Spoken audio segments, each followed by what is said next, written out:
So the question for this week, it's one from the older campaign that I decided to bring back, is what is your best childhood memory? And now the silence. Yep, I expect. Digging back into character lore, that's gonna be a. Yeah, I'm trying to think of it in world and character context. Mm-hmm. What? It's funny how some small ones like this can be really hard. Yeah, that's kind of why I do them. Gets you really thinking about the type of person your character is, not just a snapshot, but a history. So Thrum's favorite childhood memory was when he was very, very young, before dwarfs become teenagers, I guess, quote, before they start to mature. And it is memory of him and Brazic Bronzepike, who was his older brother. And it's his only memory of his older brother helping him and being buddies with him while they were out exploring just in the backyard. Very good. For Nolgrim, it'll probably be the recurring bedtime stories of, dwarven lore that his mother told him when he was young.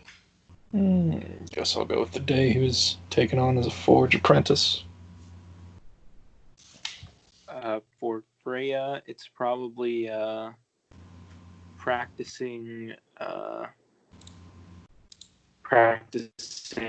some magic when she was working as the librarian for the lore keeper, whatever I said his name was, lore master. Lore Walker Cho. Yeah. Mine's probably a little long-winded.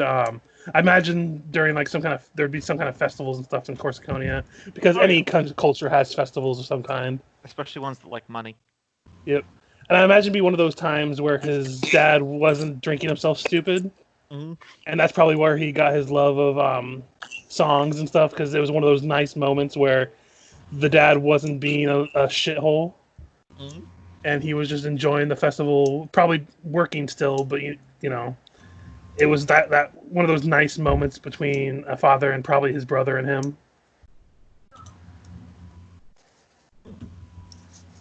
If that makes any sense, I don't know. Yeah, that makes plenty of sense.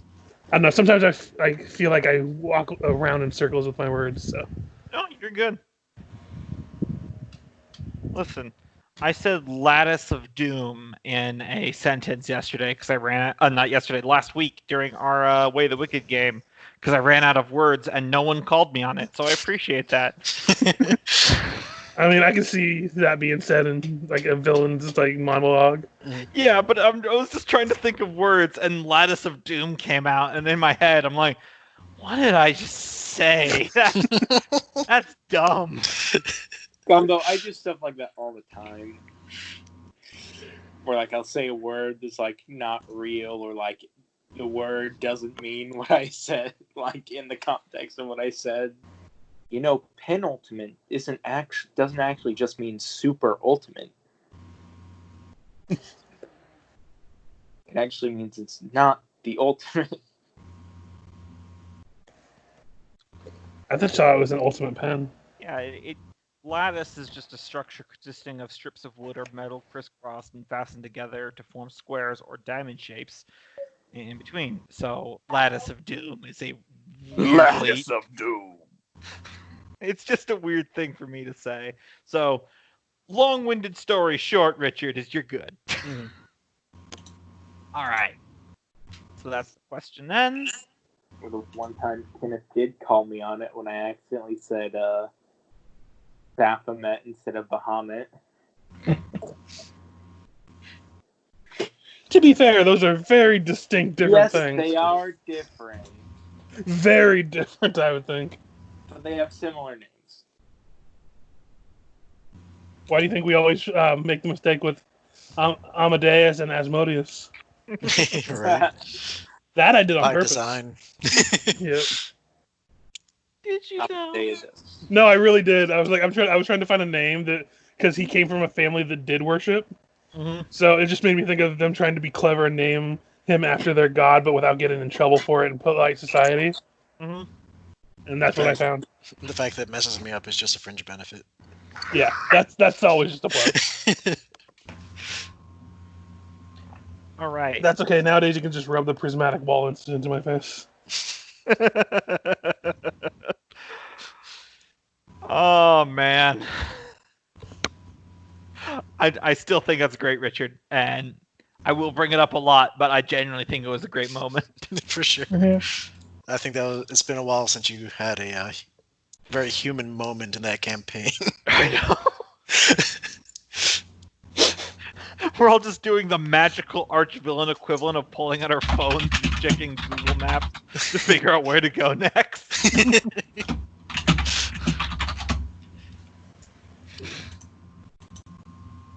Okay, last thing, then we'll get into the game. It's just funny that it just shows you what a level 19 and 18 is like when exploring the multiverse is like an errand. It's like, oh man, I sure hope it didn't land in heaven. That would be a pain in the ass. All right. So, where we last left off, it's a new day. The prior day, Fergis, Ivy, Freya, and Nolgrim went and caught a giant cave boar and brought its massive dead body back for food. Yeah, I thought Giga Pig was last session. You thought what? Giga Pig was last session. Yeah. It was the very end of last session. We brought it back to camp and told the older folk to get cooking. Endangered species meat is the sweetest meat. Well, now we have something that no one else will ever be able to experience. But that means we're also going to be here probably for a couple more days while it cooks and cures and such. Can you take us back to the other map instead of the world map? Oh, sorry, I forgot it was you over. I always forget that. I should probably just leave you on this one.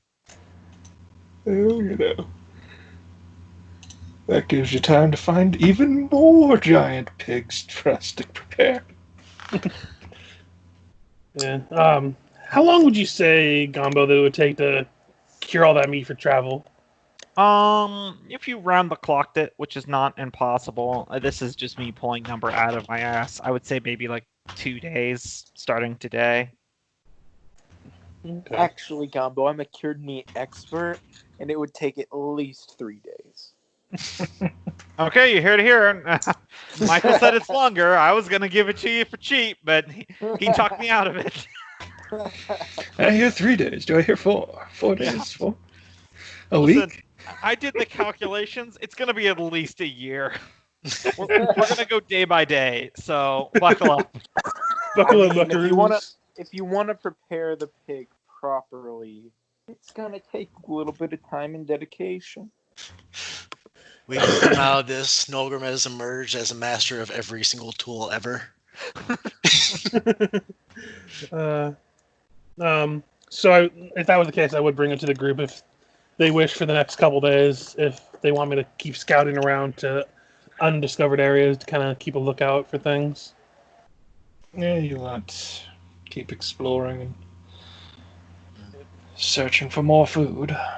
Isn't the biggest thing right now finding food for Eski? Didn't we run out of food for? Oh yeah, I was going to try to find some She's been non-meat-based grazing food. though.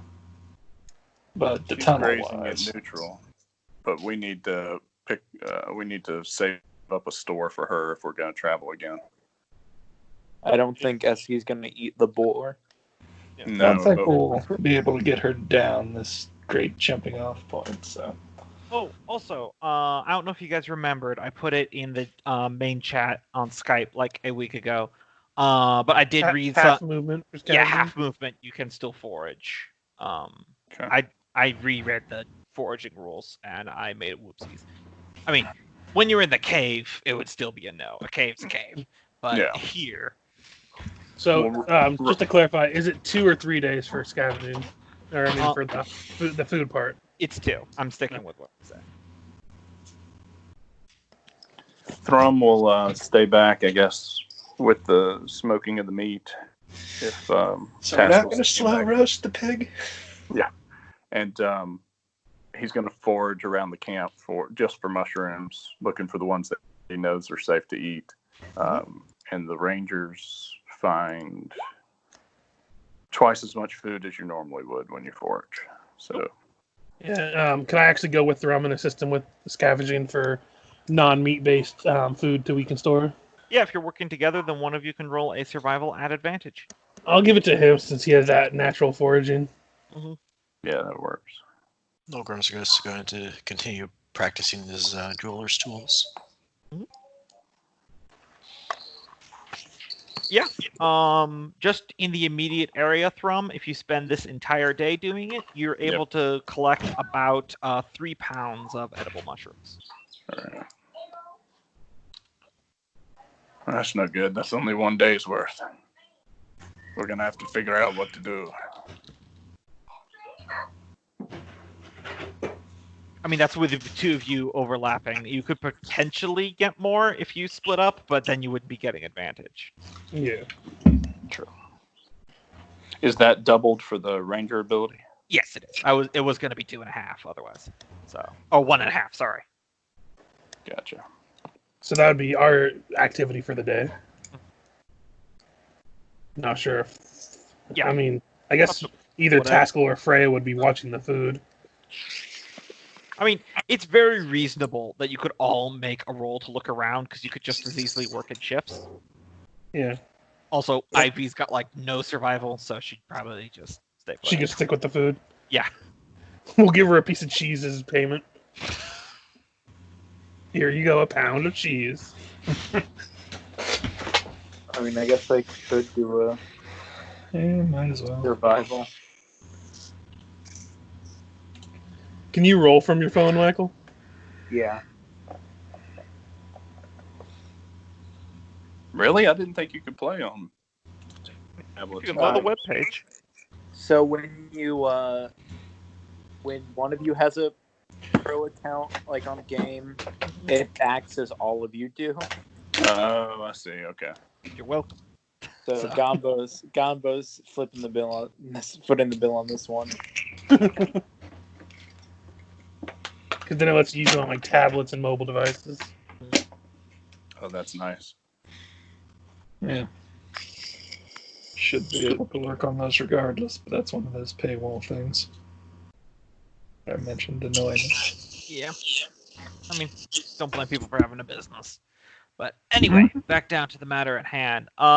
In this area, Taskill, you're not having a lot of luck finding anything. Freya, you're in kind of a similar boat as well. You're trying to get the lay of the land, and there's certainly not like a absence of mushrooms. It's just you're not super aware which ones are edible and which ones are not, and which ones cause strange effects. A purple haze. That being While said, we're searching, we also need to find just a little nook where we can make a bit of a second stash, because we're gonna have too much food to move. And I also want to stash one of the wagon wheels and like the axle and the I mean, we scorpion probably should keep carapace. that stuff with us. But didn't you say if we took the his like weird golem bot thing out, we would have room? Well, I just don't see a point in us carrying the carapace and all that other stuff when I think it'd be better to carry the food, carry as much food as we can. No, I mean, I thought we would I'll have keep enough one room for all the. Well, since I'm not having much luck with the foraging, I could actually start working that into armor for the cow. Esky. Oh yeah, the carapace armor. We were talking about that. yeah. You look up how much barding, what that adds AC wise. Yeah, I mean, if I took the steel defender out, then we could add the last 200 pounds of meat. Would this be considered a hide? Yeah, I was thinking either a hide or, well, let me see, what's the AC of a giant scorpion? I got it right here. But with the ability to catch food as we keep moving, I think it's smart to leave a little bit here as a storage. I mean, we might lose our cart and be screwed and need to scramble for food. Giant Yeah, I scorpion. mean, we can look for that too. had 15. Doesn't have to be a giant's cave like we had before. Just like roll some rocks together and had meat under it or something. Let's see. And then I would allow this barding, depending on how well Taskill can do a crafting roll. He will succeed no matter what, just because how good he is. But if he doesn't do well enough, it'll count as hide barding. But if he does really well, it'll be considered a whatever the animal equivalent of a breastplate is. They actually have a breastplate. Yeah, I know. Looking at the barding right now. I'm looking at it too, and it's the stats of a breastplate, but it's not literally a plate over the cow's breast. Well, that would only protect the bottom side of them. Yeah, so it'll do 14 plus 2 dex max of 2. And it's got no bonus to its dex anyway, so it's just going to be 14 armor. I think it's better than probably what his AC is now. Yeah.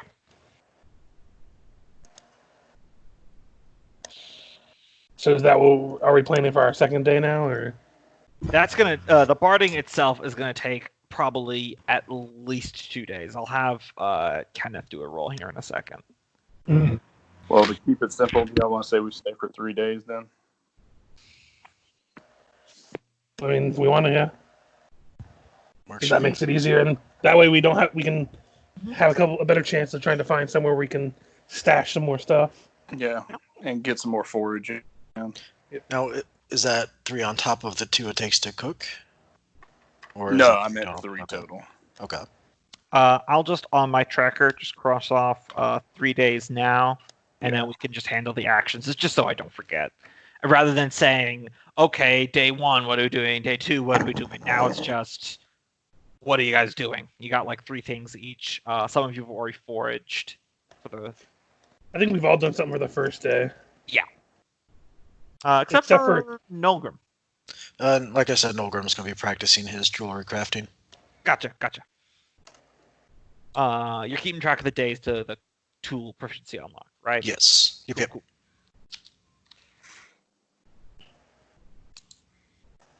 All right. So the next day, once again, we're just going to be assuming that there's someone always available to cook the meat one way or another. So don't worry about that. I imagine we just have Ivy looking after most of the day while the rest of us are doing stuff anyway. Oh yeah, and occasionally people come back from foraging, so it's not that big a deal. What about each of our 10 organization actions? No, I quit. I don't want to be king anymore. A colossal ham Well, hock we falls are. from the sky, flies into your cart. All right, you have food. Get moving.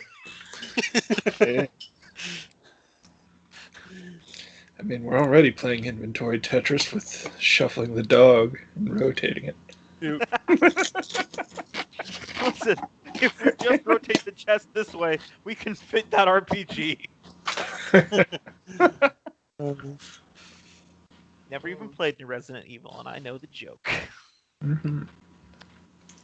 All right, day 2. What people doing? Hey, what should I roll down? Let's see. This would be a tool check, which I guess this would be smithing tool. It's a little bit fringe because you're working with carapace.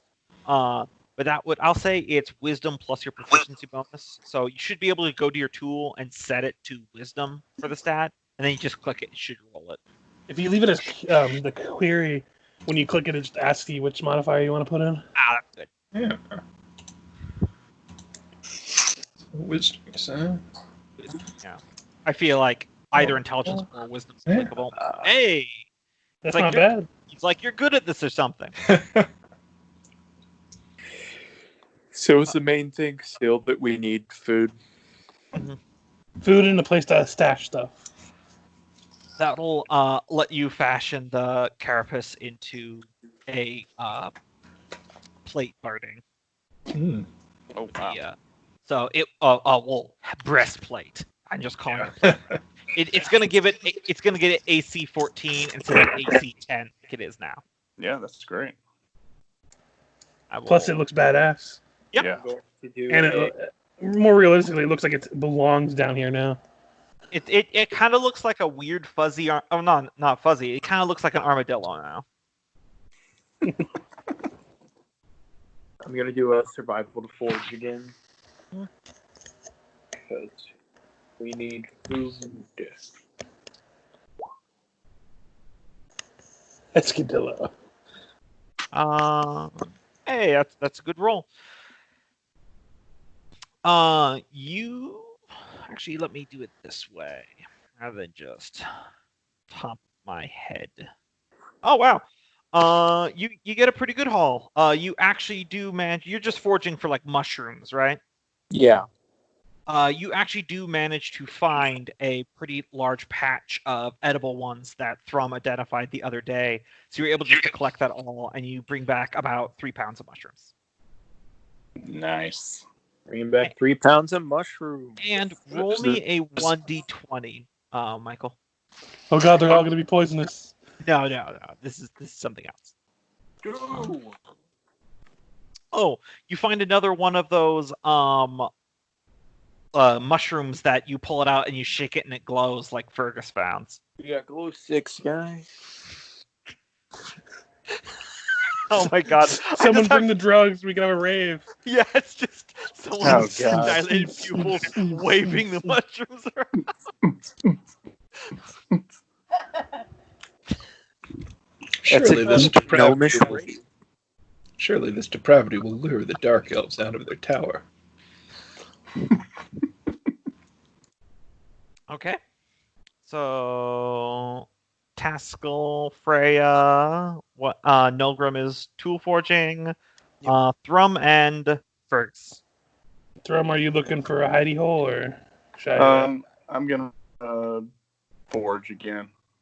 You want to look for a hidey hole? I mean, it Yeah. doesn't have to be a cave like we had before. Just something where we can keep something safe just- and it's not going to be disturbed. yeah, and we could cover it up with rocks if we can find them. Yeah, so I'll look for somewhere where we can store some stuff. Then. Okay. That would be an investigation, I would say. Damn. 23. I will warn you guys that forging our animals 24-hour job.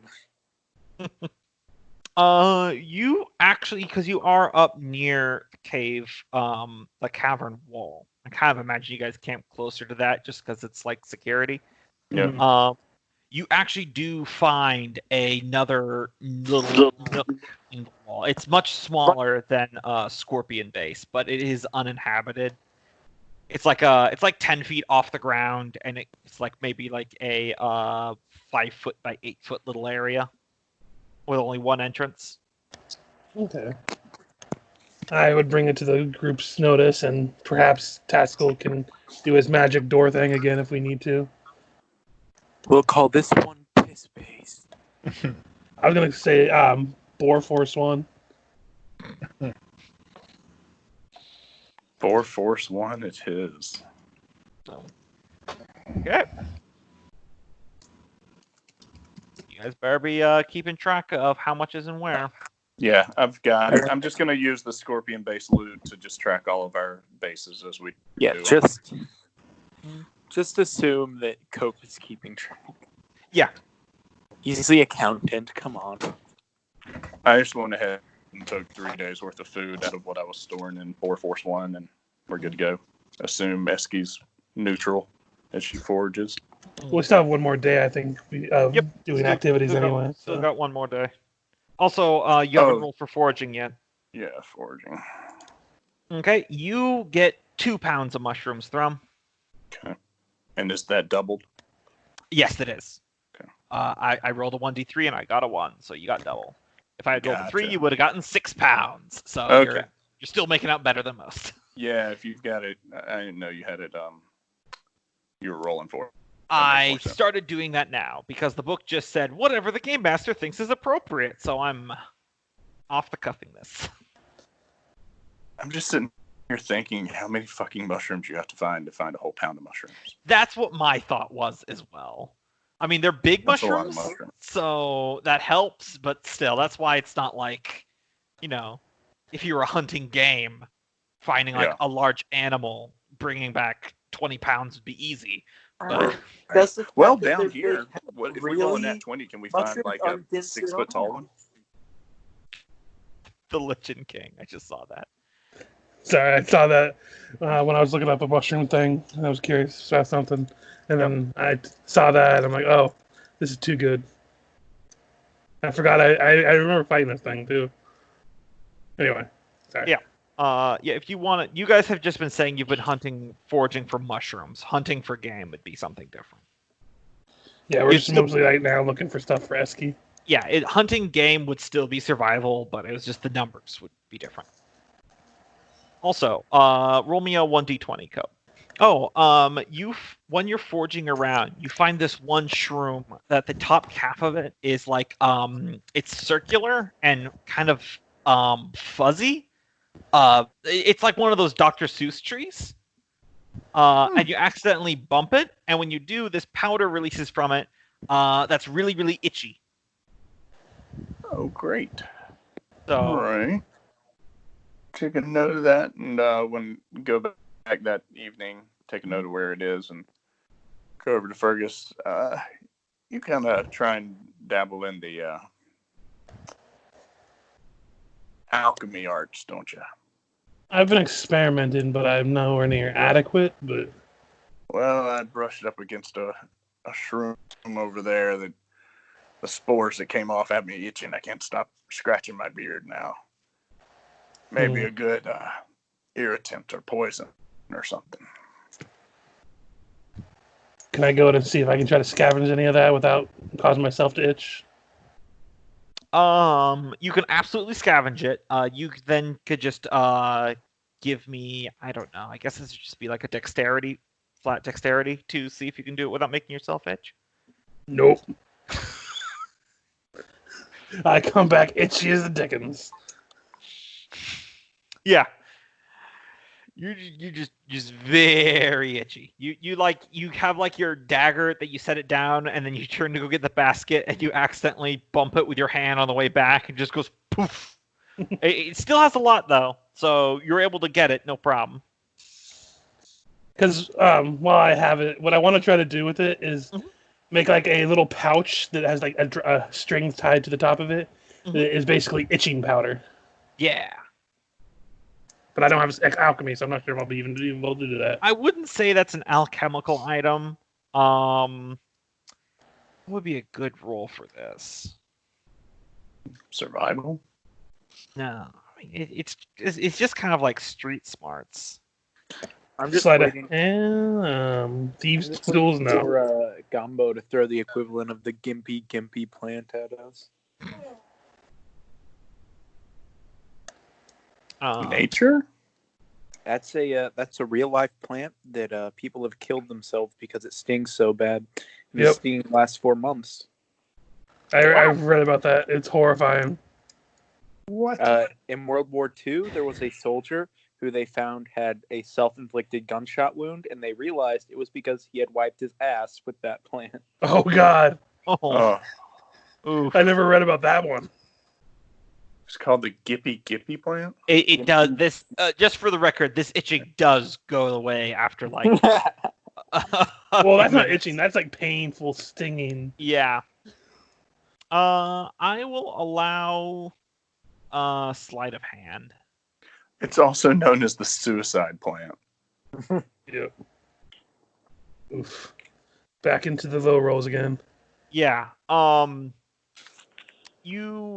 You're able to, of course, put powder in a bag. It's just you're not sure if it's going to be good enough for weaponization. Okay. Because it's about throwing it and the release of it. Oh, that's fine. I have other means other than just throwing it. I just wanted to have some kind of way to store it without. Yeah. If I touch the bag, I start itching or something. Right. All right. I believe that's everyone for day 2. Day 3. So what's everyone doing? I assume Taskill's finishing out the armor. Nolgrim's still tooling. Mm-hmm. I wanted to just look around for something weird. Just anything weird or interesting. Yeah. Not necessarily food. Mm-hmm. But we're down here in a little mushroom forest. There's got to be something odd around here. Sure. You could just give me a general perception for that. Oof. Hey, 19. Not bad. All right. Roll a d20 twice for me. 19 and 18. I'm getting all the good rolls out now. Okay. You find another one of those puffball ones. Is that the itching one? The itching, yeah. So you can try again. Let me see here. Yeah. While you're, the sleight of hand, you're able to make enough. You're able to make one of those itchy bombs now. Okay. While you're forging around looking for something, there's kind of it's really easy to kind of mistake it for the idea of grass because they're like these tiny little mushrooms that are only about 6 inches tall. And there's a patch of that you just kind of absentmindedly walk on top of, and then they just start shrieking the most annoying bloody murder sound, and it's the most absolute loudest thing you've heard since entering the Underdark. Okay. Getting off of it, do they stop? They go for about another 2 minutes before they stop.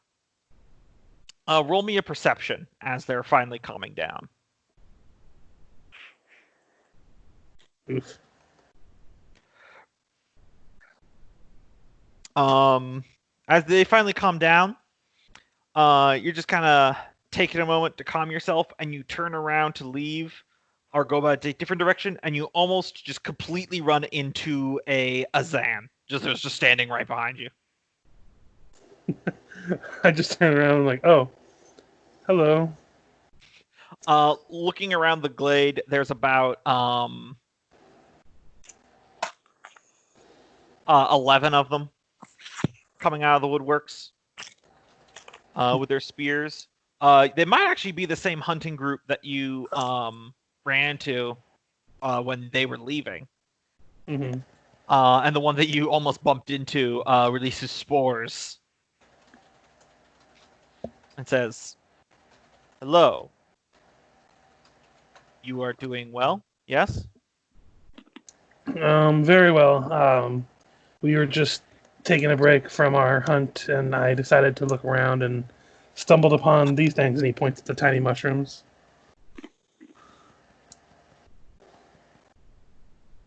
Ah, yes. They lure a great many larger predators. We should move. Yeah, that's a good idea. Just do like small talk as much as I can. Be like, ask them if they're on their way back to their city. Yeah. Give me a persuasion. Oh yeah, no, you've got you're surprisingly able to build up a rapport with them, despite the fact it's like the first time you really tried to hold down a conversation with them. Mm-hmm.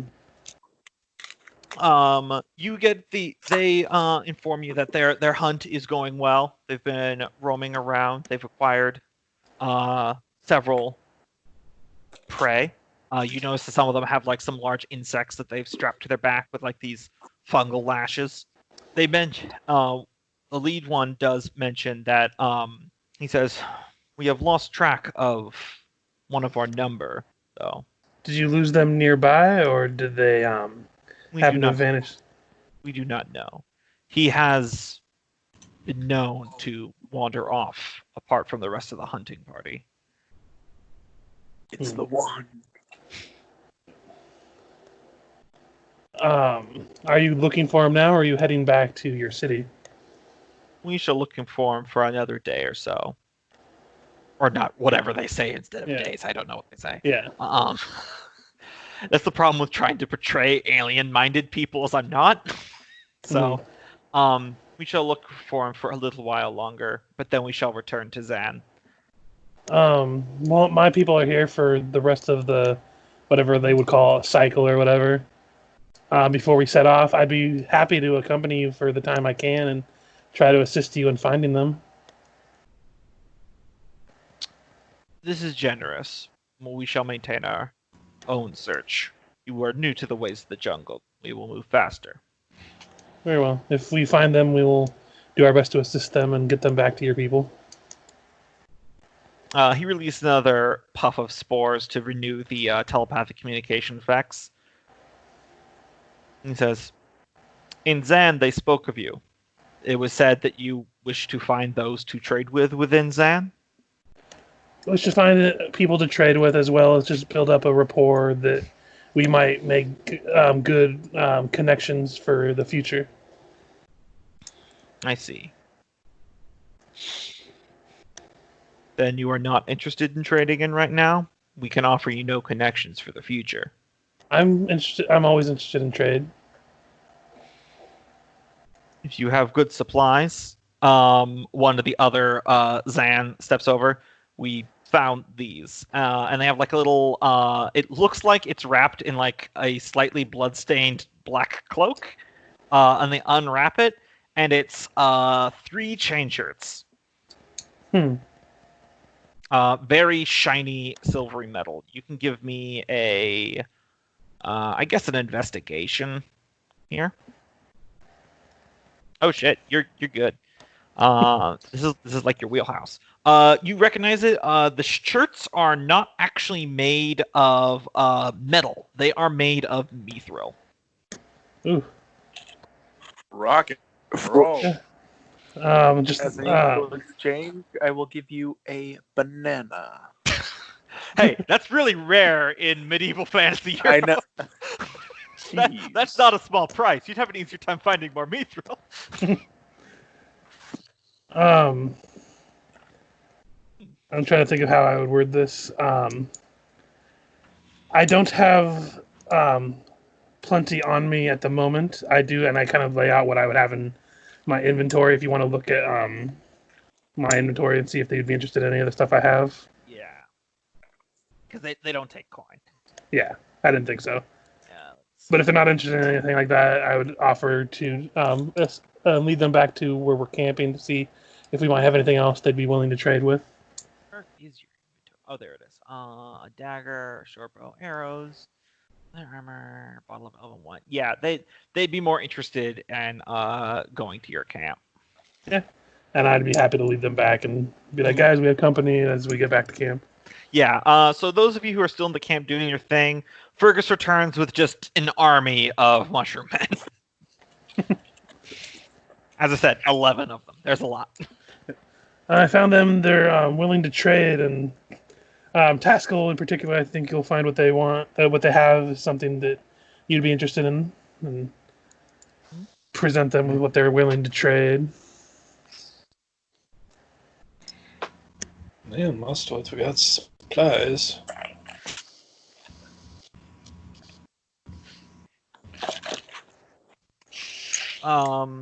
Yeah, the lead Zan who was talking before releases his spores again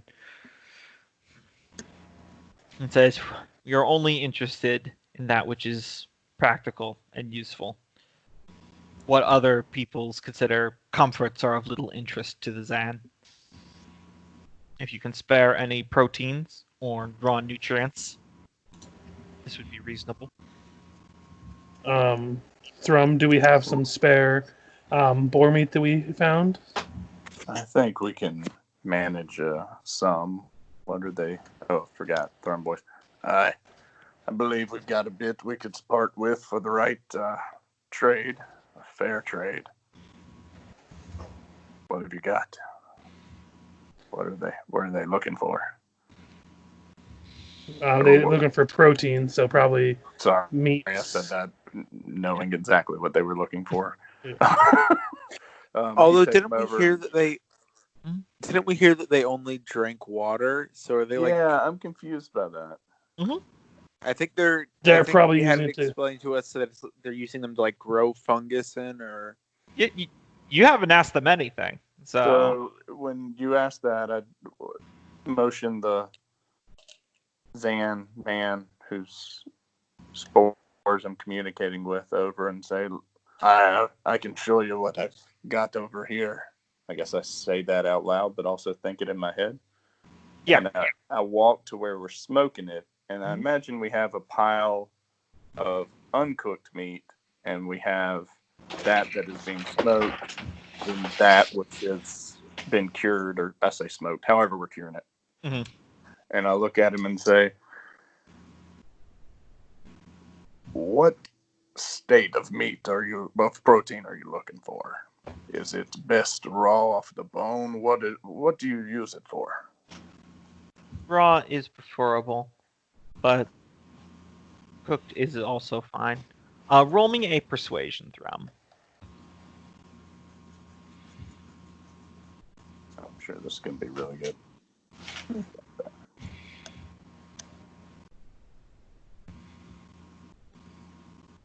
Picks up a really dirty piece of meat. Yeah.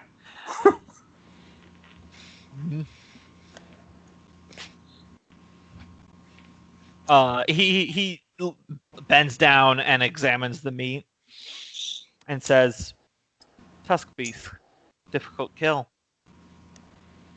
Ride to the hunter." Aye, that would be our young Fergis over there and his lot. They would do well. Not many left in the jungle. Yep, What do you- Fergus single-handedly took down the bull. Well, then this will be a rare treat.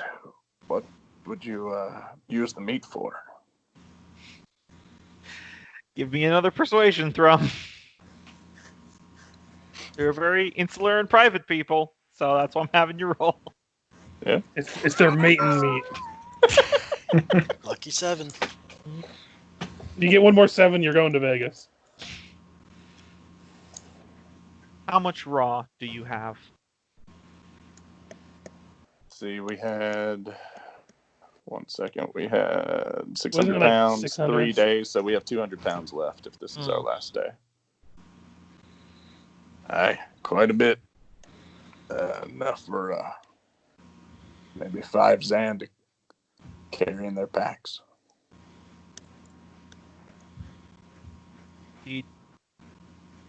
We will part with the metal shirts for 80 pounds. Ah, you speak pounds. Very good. I can. Sorry, Hold that. my mistake. Kilograms. 80 units of mushroom weight. Listen, there's only so much I can do in communication. No. Also, they're speaking in your head, so it translates to you anyway. Yeah, that's also a very good point. That's a very good point. I Point. forgot. Their universal translation thing. Excellent. They're not on the metric system either. Good. Good to know. Little back for people. And he'll scrape together 100 pounds and say, "This is a bit more than the price we set, but I hope we can build on a friendship here with this. If you can tell me what do y'all use the meat for? 'Cause Oh God, one of here he your goes other again. members said that water is all that the Zan use for sustenance." Oh my god. Give me a Fergus is persuasion behind. at advantage because you're giving them 20 pounds more than they asked for. Like they were willing to Fergus haggle. behind the mushroom people, Yes! just being like, no. Pulled it off. This crazy bastard. He's persistent, man. The alchemist uses it as nutrients for the soil for growing crops, as well as producing the inheritance cycle of the Zan's people. Sorry, it cut out a little bit. Did you say the heirs in the cycle of the Zan people? He said that the alchemist uses it for nutrients in the ground to produce his crops, as well as to grow the inheritors of the Zan people. So it's Yeah. their breeding meat. Yeah. It's for the Partially. The crops thing does seem to be separate from their lives. babies. I understood. Like compost. Yeah, I understood. Fish is good for that too. Good mix of protein.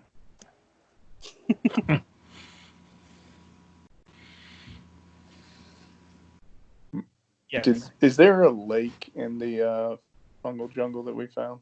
Oh yeah, there is way over there. Never mind. You Okay. just haven't been there. Yeah.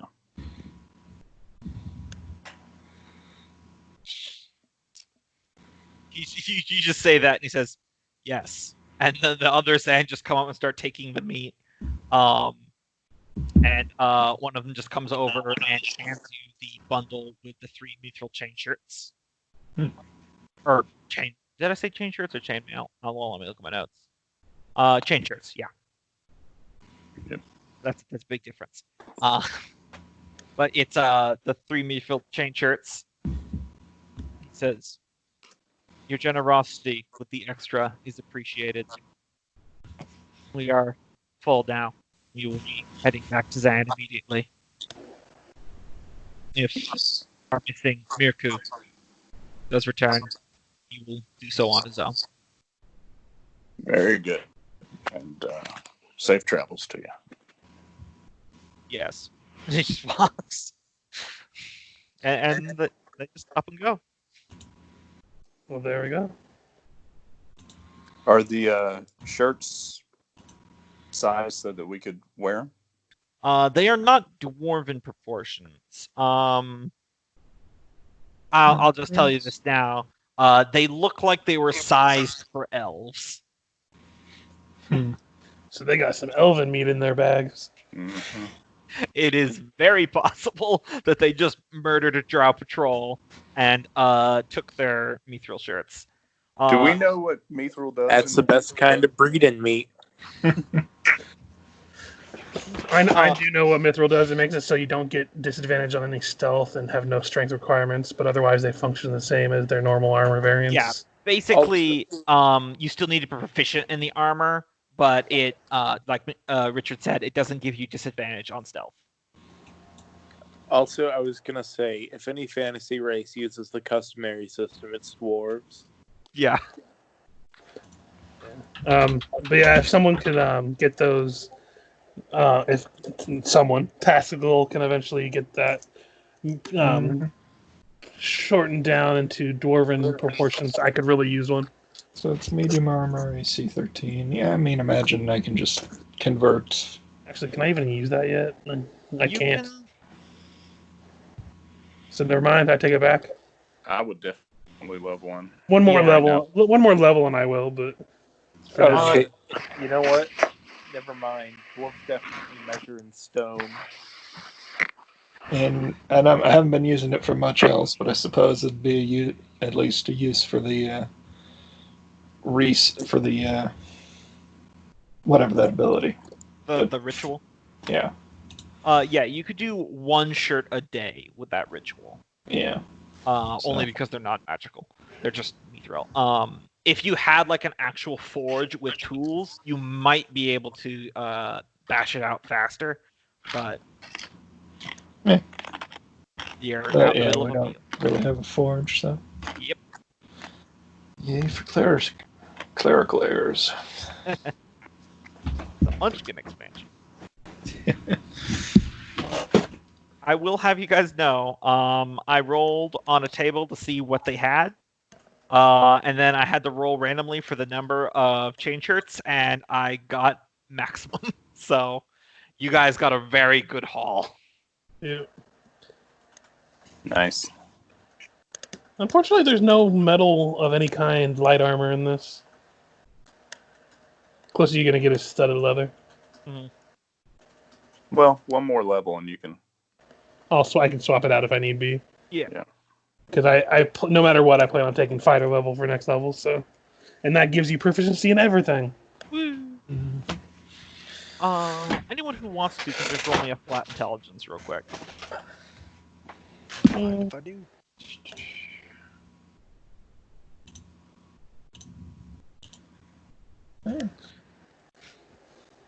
Oh, look at that! We're all smart cookies. So, Nolgrim, somehow you missed this entire reaction. You just walked up like, hey, what's going on, guys?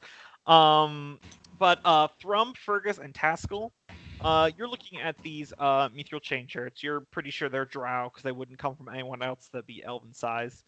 And it occurs to you that if the Zan did murder a Drow patrol and just take these chain shirts, none of those Drows that attacked Fastervault were wearing armor of this quality. So if these soldiers are from Voith, they're probably better equipped. We were fighting the B team. Maybe even the C or D team. Yeah, they weren't expecting Yeah, much resistance. Just They were don't pretty fight their haphazard. don't fight their clerics because they form the Amen. Oh, I just got that. Amen to that. Or these could be castle guards, royal guards. I don't know what you would have in an outpost. That's just the next level up. I don't think we actually fought their regular soldiers. I believe they used probably more civilians that knew how to pick up a sword to attack, thinking that there wasn't going to be an issue to have to send real warriors. Mm-hmm. Well, we should probably still scout the place out. We have to be careful about it. Hey, that armor will help us sneak. No more of this damn bulky scale. If I remember correctly, only Thrum and Freya still have actions for this day. Well, Thrum would continue forging. Alright. Freya, third verse, same as the first. Okay.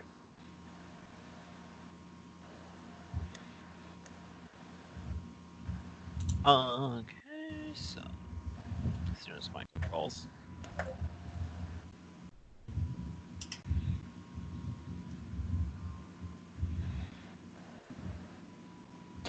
While we're waiting for that, Thrum, you don't have a lot of luck finding anything today. You're thinking that maybe the local area, it's just been picked over by all you guys for the last few days.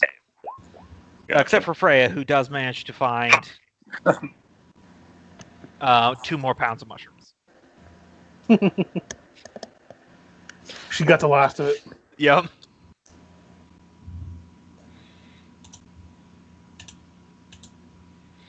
No, Thrum, these mushrooms. Aye, lassie. You got a real nose for the fungus there. I thought I was using my eyes.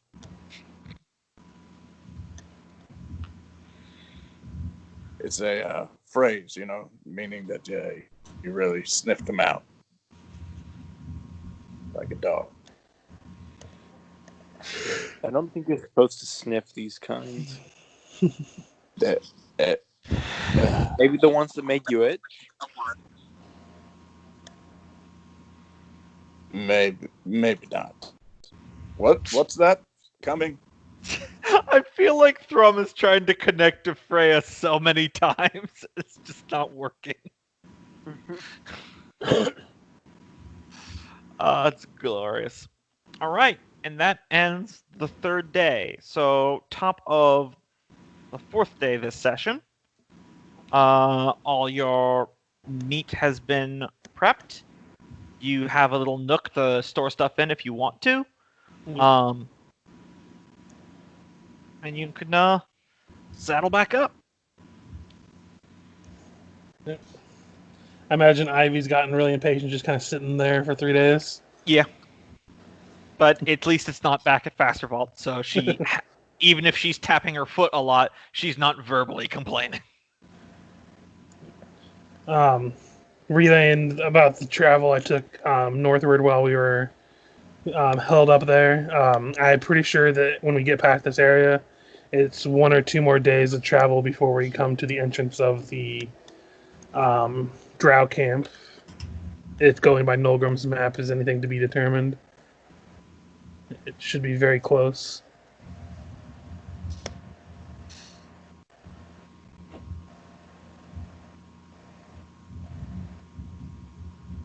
Great. No. Yeah, I mean, So I guess we're just setting off that way. 3 days away from us. If we want to explore more, we can make our way this way and then go up. Try to get some more detail into the map that we're slowly forming, I imagine, for Nolgrim, since he's the one doing it.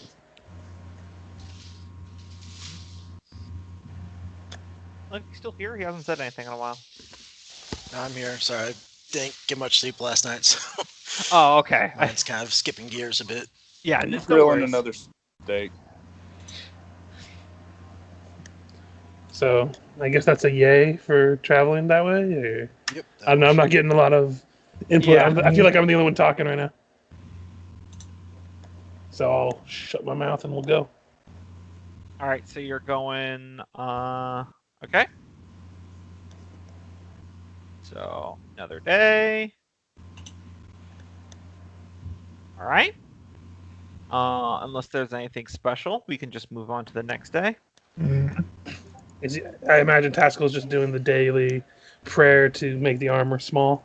Yeah, it only takes an hour, so he could reasonably do that while still moving at normal pace. Yeah. Like whenever we set up camp or something. Yeah, exactly. He gets to skip out on camp making duties for the next 3 days. Lucky bastards. Just because God loves them. Ugh. It's not even a real god. It's a god of a mountain. Would y'all be cool if Thrum took one? Yeah, I can't use him right now anyway, so go nuts. Who even wants one? What's the advantage of a mithril chain shirt again? Does No not... Yeah, go ahead. I was saying no disadvantage on dexterity and no strength requirements. I didn't think it had a requirement, or I didn't think a chain shirt had disadvantage on stealth.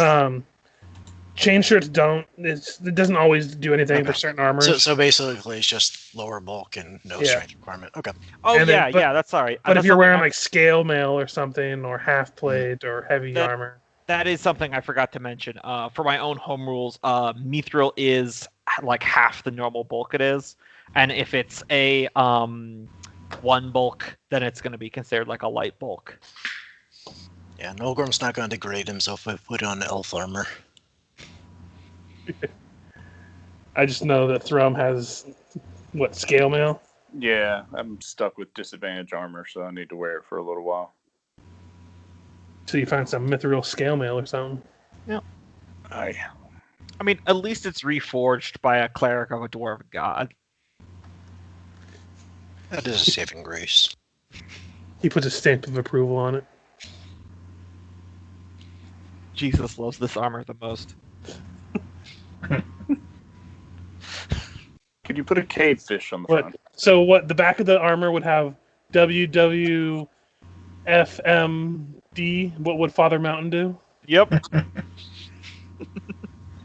a second there, I thought you were going to do a radio station. I mean that too. You listen to sounds like WWFMD. I mean that sounds like a radio station. Up next, a song from 30 years ago after I talk really softly, very closely to the mic. I'm Casey Kasem.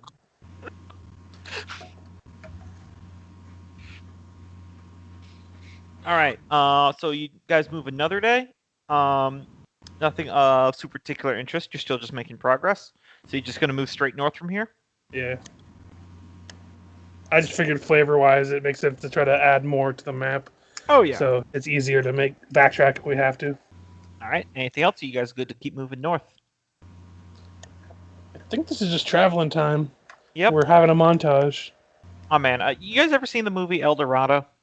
The animated movie? Yes, I Road to have. El Dorado? I always think of the On the Trail We Blaze by Elton John. Yeah. That's the one that everyone jokes about how that one girl was totally giving that guy head. They hid stuff in that movie. I mean, there was definitely just a drunken party. Yeah. I enjoy it, though. Yep. For that, while we're on animated movies, I also really enjoyed Atlantis. Mhm. And that was like a very niche one that people didn't really even remember half the time anymore. Yeah.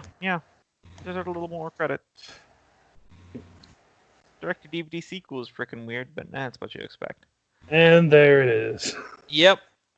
You guys are coming up on what you believe to be a tunnel to the north.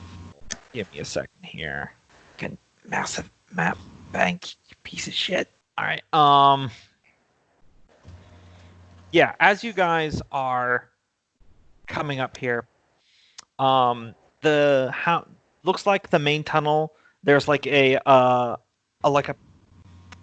of those elevated mini plateaus with all the stalagmites, and you kind of have to walk around that along the cave wall to go to where the tunnel is. you are all experienced enough adventurer lots to know that this would be an ideal place for an ambush. All right, ladies, make yourself aware. Let me reveal this, then I'll move you over to the big map. Drop a perception out there. See if And this is where we lose Eski. Perhaps. Womp womp. That's when we just capture a bunch of Drow and make them pull the wagon. Yeah, I'm sure that's a sustainable form of locomotion. You guys should see that now. I just see blackness. Did I not reveal in the? Can you shift click? There we go. Yeah, now Okay. I see it. Okay, so like over this up here is the elevated stalactite thing, and then it curves around here. Perhaps the rest of you hang back. Maybe I and maybe one other go up and see if there's anyone up top. Don't want to risk all of us going in there for an ambush if two of us can go up there and get out before anything happens, if something does happen. Very well, but if anything happens, shout. Oh, don't worry, I will. So, unless anyone else wants to come, I imagine I look over at Ivy and see if she's ready to do some adventuring. Always ready. And I'll start making my way up, and All right, I'll roll for Ivy then. she hits advantage, so she's better than all of us. Oh yeah.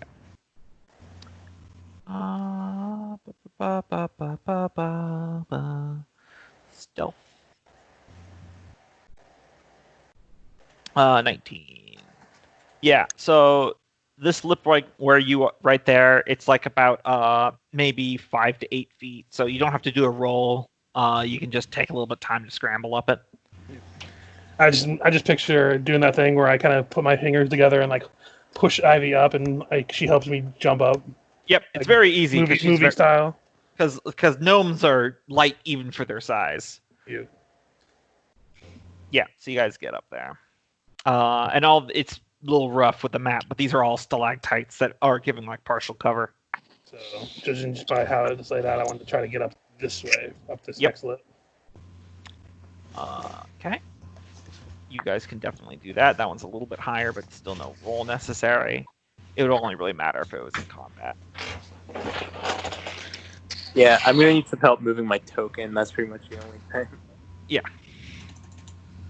So just keep me like near the rear, I guess. Where I'm gonna be, just about. Let's see. Let me quickly do something here. Okay, so you pull yourself up. Your dark vision's 60 feet, right? Yes.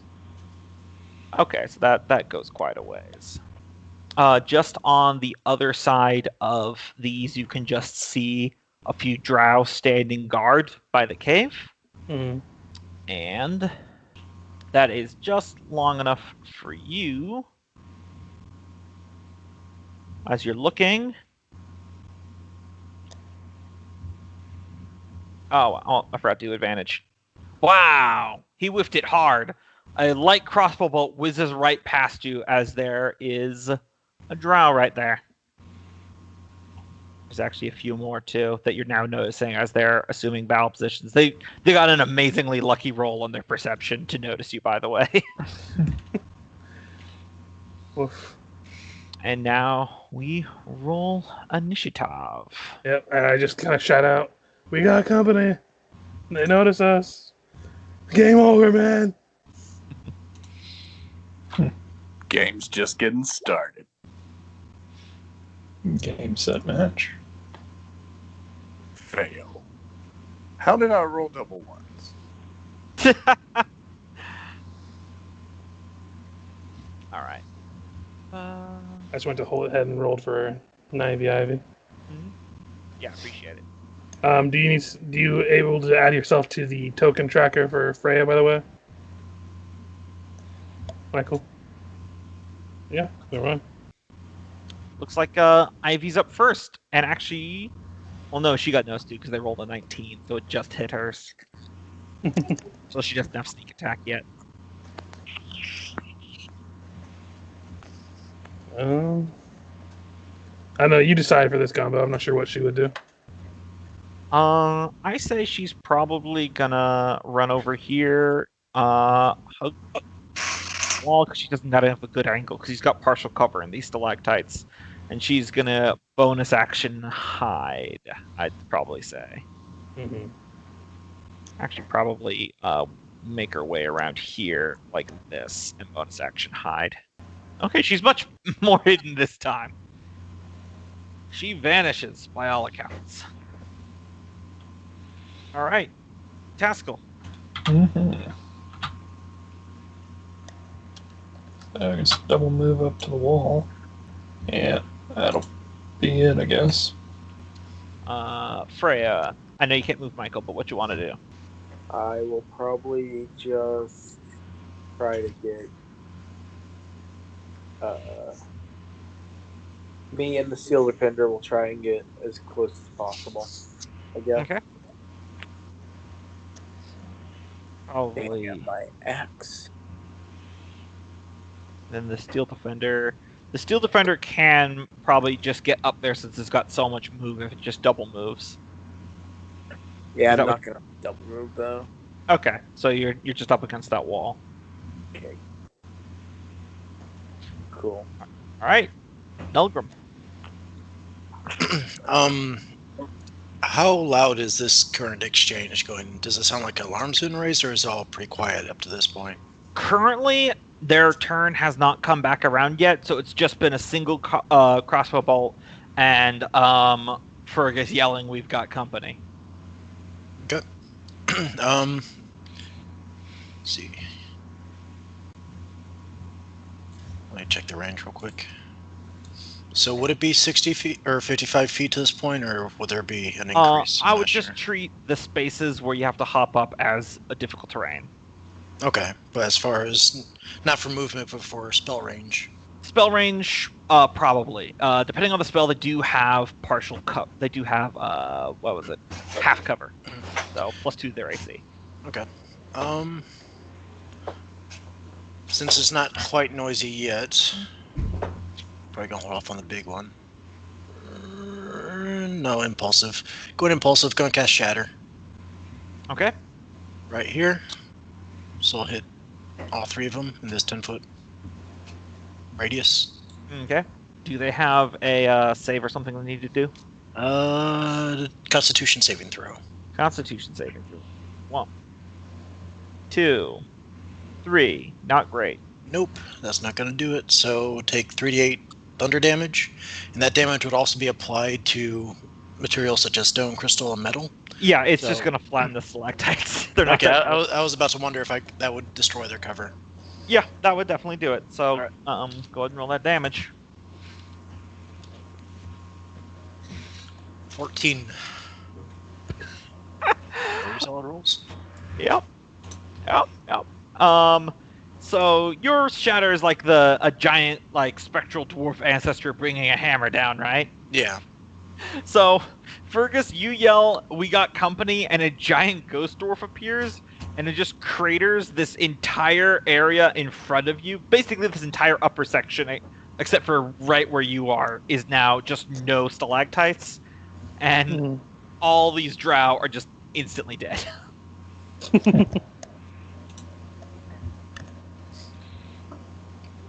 What was But now that? Now you got no cover, and that was very loud.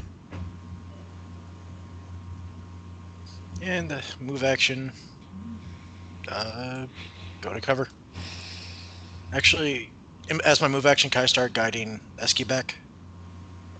Sure, I guess. Just half move speed or something. Yeah. 15 feet. Pretend a wagon's moving with her. Yeah. It's just a to-do. Otherwise. I do not think we should stay here much longer.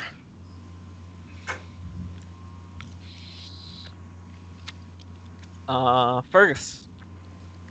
You said that where I am, there's still these stalagmites here. It just didn't hit you, but the entire upper section is basically just none because the shockwave knocked out the other ones. Okay. Let's see, I have enough range. I'm gonna fire off a single shot against that guy. Mhm. Because I imagine this guy's a little harder to see because how Yeah. close he is proximity-wise. Mm.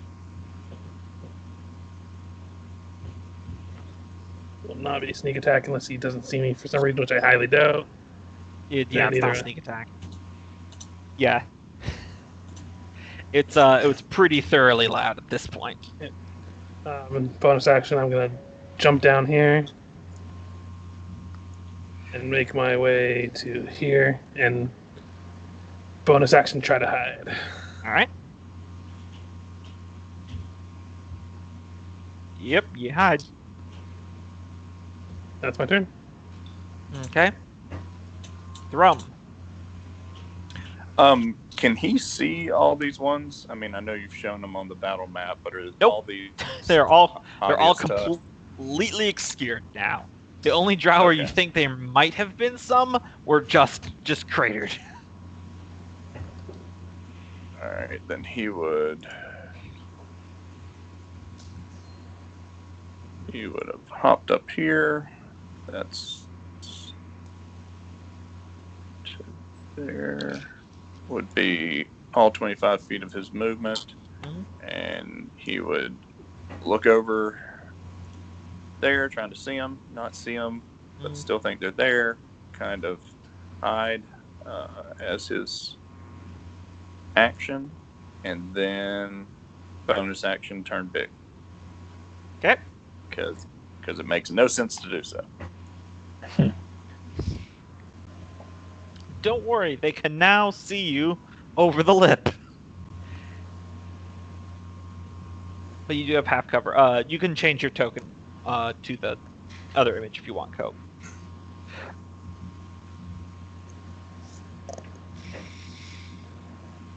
How are you stealthing? You moved already. Oh, action. Right. A big, giant stone dwarf. Hide. Ignore me. Crouching down.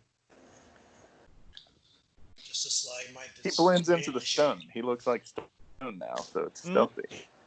He's just a stalagmite now. He just has his hand up like he's like in a pointed fashion. Mm. He's doing Baby Shark above his head. If anyone sings that, I will hang up. I don't know what that song is, so. It's the No, you didn't. do thing. Don't. Yeah. Don't I don't do have. it. I'm tone deaf, so even if I wanted to, I couldn't actually sing it. Okay. And now for the drow to come and pincushion us all.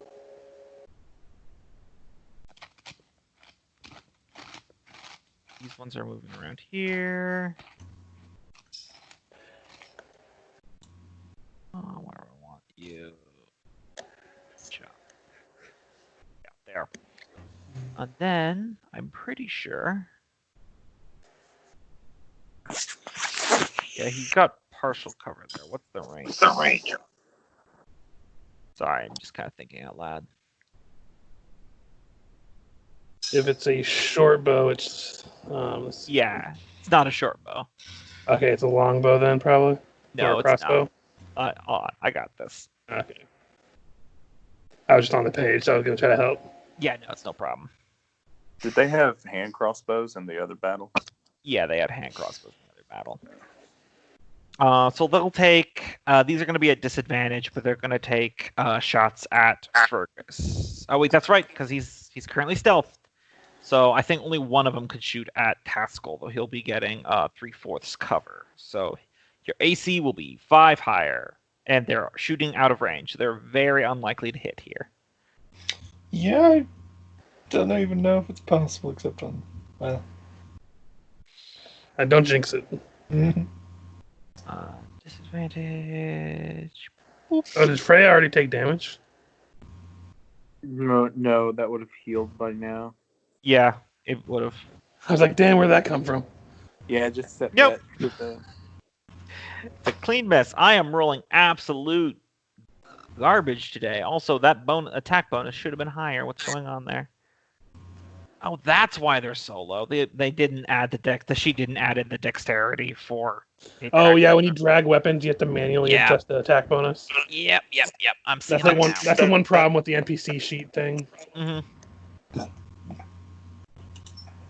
I learned that the hard way after I'm like, oh, this boss encounter was trivialized the other day Yep. because I didn't add all the stats. Well, that one still would have missed, and I think the one that I shot at you earlier was still. Yeah, missed. they were like a 4 and a 5, and even Yeah. with So that was Drow's turn. Ivy. I mean, if she's stealth from them, I can't see her not taking a shot at them. Yeah, by all means.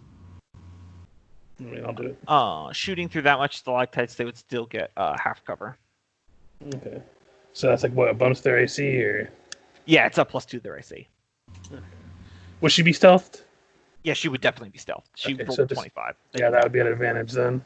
Yeah, that hits then.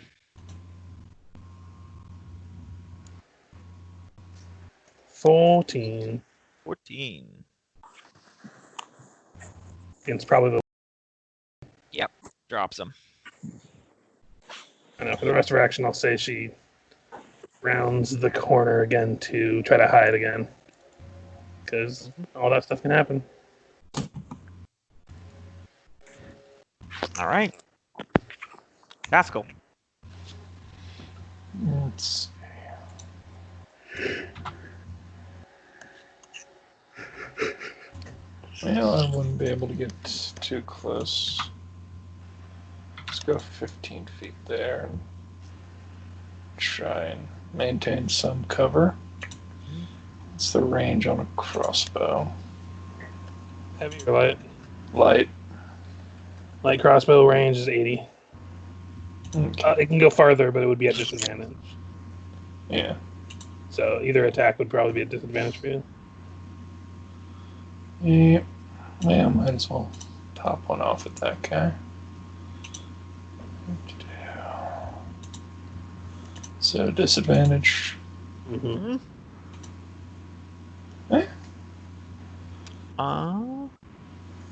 That does not hit. Darn. Oh well. Yeah, they're better armored than the other ones.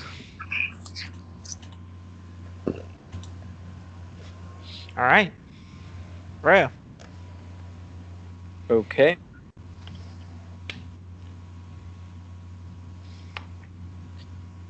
Kinda hard to see because half my screen is taken up by the boxes.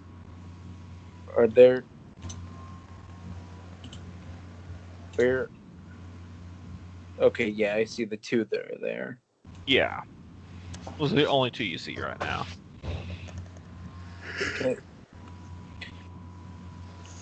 I guess Freya will load up her crossbow.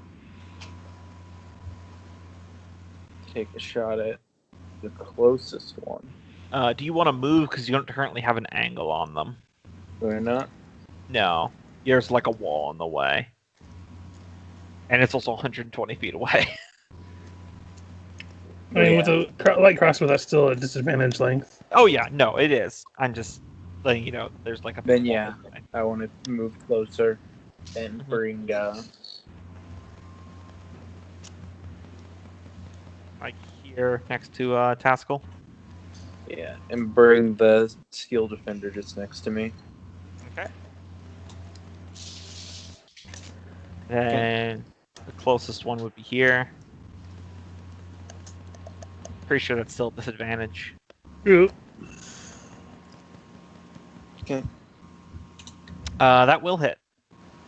Those are Well, some maybe- high disadvantage rolls.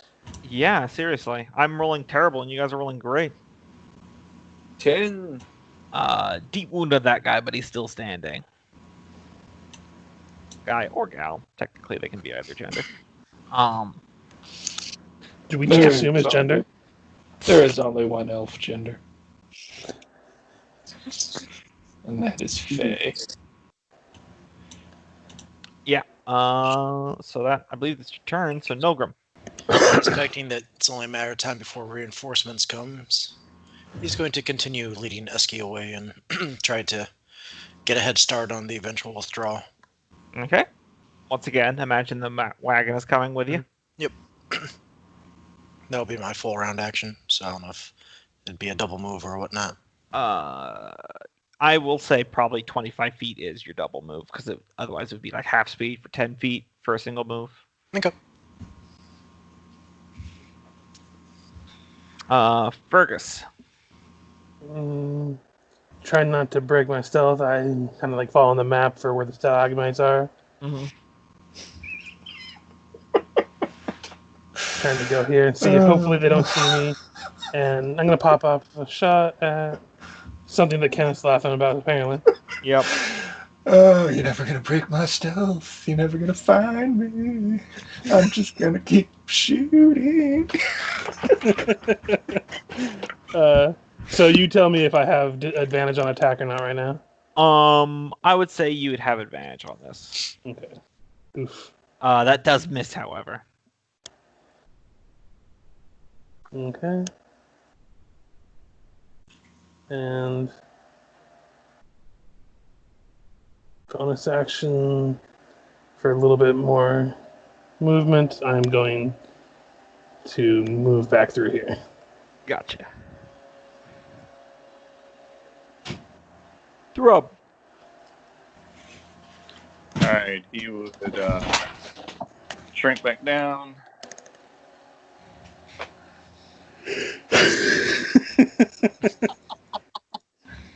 This is why I am glad that I said no to magic caterpillar climbing. Yeah. That was mostly a joke, but I had to check. Yeah. 25. Alright, if he moves there, he can... Yeah, we'll just go. So he'd pull up here with everybody else and take out his crossbow as he runs and fire a shot, but I think that's a greater than his normal distance. Yeah, I believe so. Like crossbow is 80, so technically he's 5 too short, so disadvantage, crossbow shot. Oh, But- still scores a hit anyway. Nice. All right. And he has no modifiers on that except for favored enemy. So 10. And that's a dead drow. Hey, Nolgrim, where are you going, boy? We got Drow to kill. Are we attacking their freaking city? Because I don't see any endgame to this beyond us withdrawing, and I don't think Eski's that fast. Well, you're certainly not going to see the end game back there. Oh, I think I will. I'll be the first one there. So, this happens. There's some words. These are magical globes of pure darkness that you guys cannot see through even with dark vision. They just appear in these spots. And this drow full runs into them. Nice tricks. Yeah, I think that starts Q to leave. And you technically cannot see him right now, so I'll just... Boop.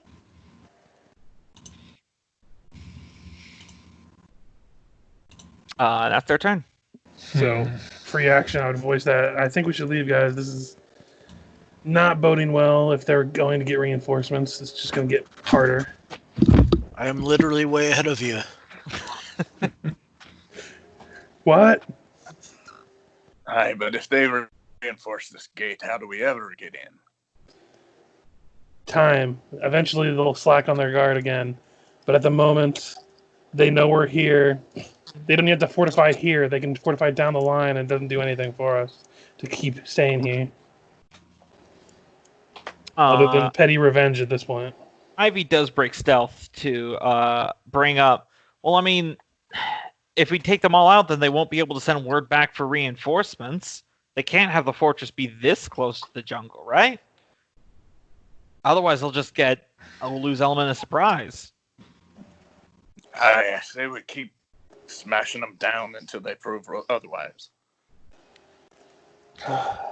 Well, you three are the fastest. If you want to pursue. Try not to bite off more than you can chew. We'll find a place to keep Esky while we explore the tunnel.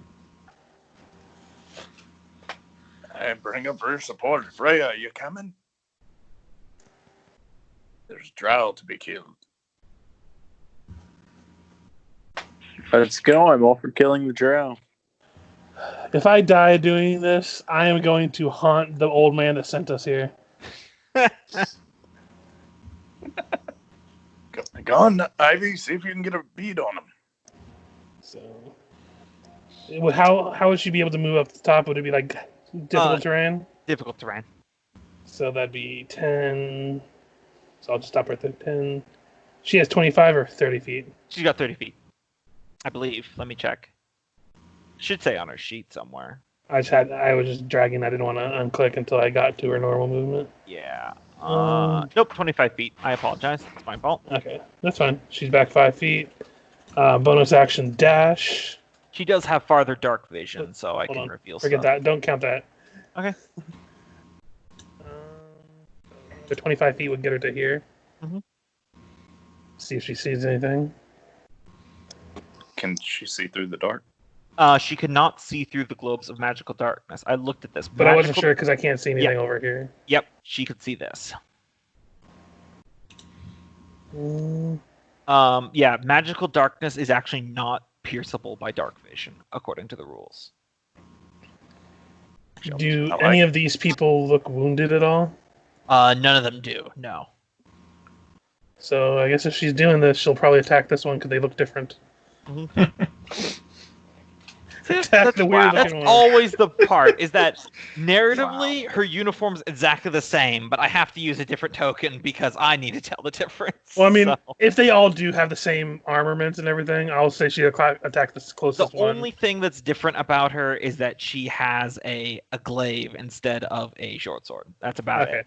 Then I'll just attack the closest one because that's Okay. the riskiest one for her then. Honestly, it's not that big of a deal if you did or didn't. I was just saying it's always the tricky part as the game master. I imagine no sneak attack from this. So. Yeah, no sneak attack. So 6 damage. Oh yeah, that's rough. Taskill. Did she say anything upon sighting them, or just shoot? I imagine she would say something, but at this point, kind of stealth is out the window. So Yeah, she'd probably say something that felt that there's more in the tunnel. If not, Thrum would say, "She's firing at something up there. Let's keep after him." you just hear a thunk. Ow! Did you hear the loud gunshot of her short bow? There would be an audible I was clang, thinking but yeah. still. Yeah, I know. It's just. If she wasn't going to say anything, I was going to roll a perception and see if I could hear it distinctly.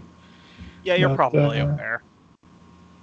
And you say, like, difficult terrain to climb up each of these? Like, 10 foot? Alright, so that'd be 15, 20, 25, 35, 40. And double move because hauling ass. Hauling major ass. Yeah.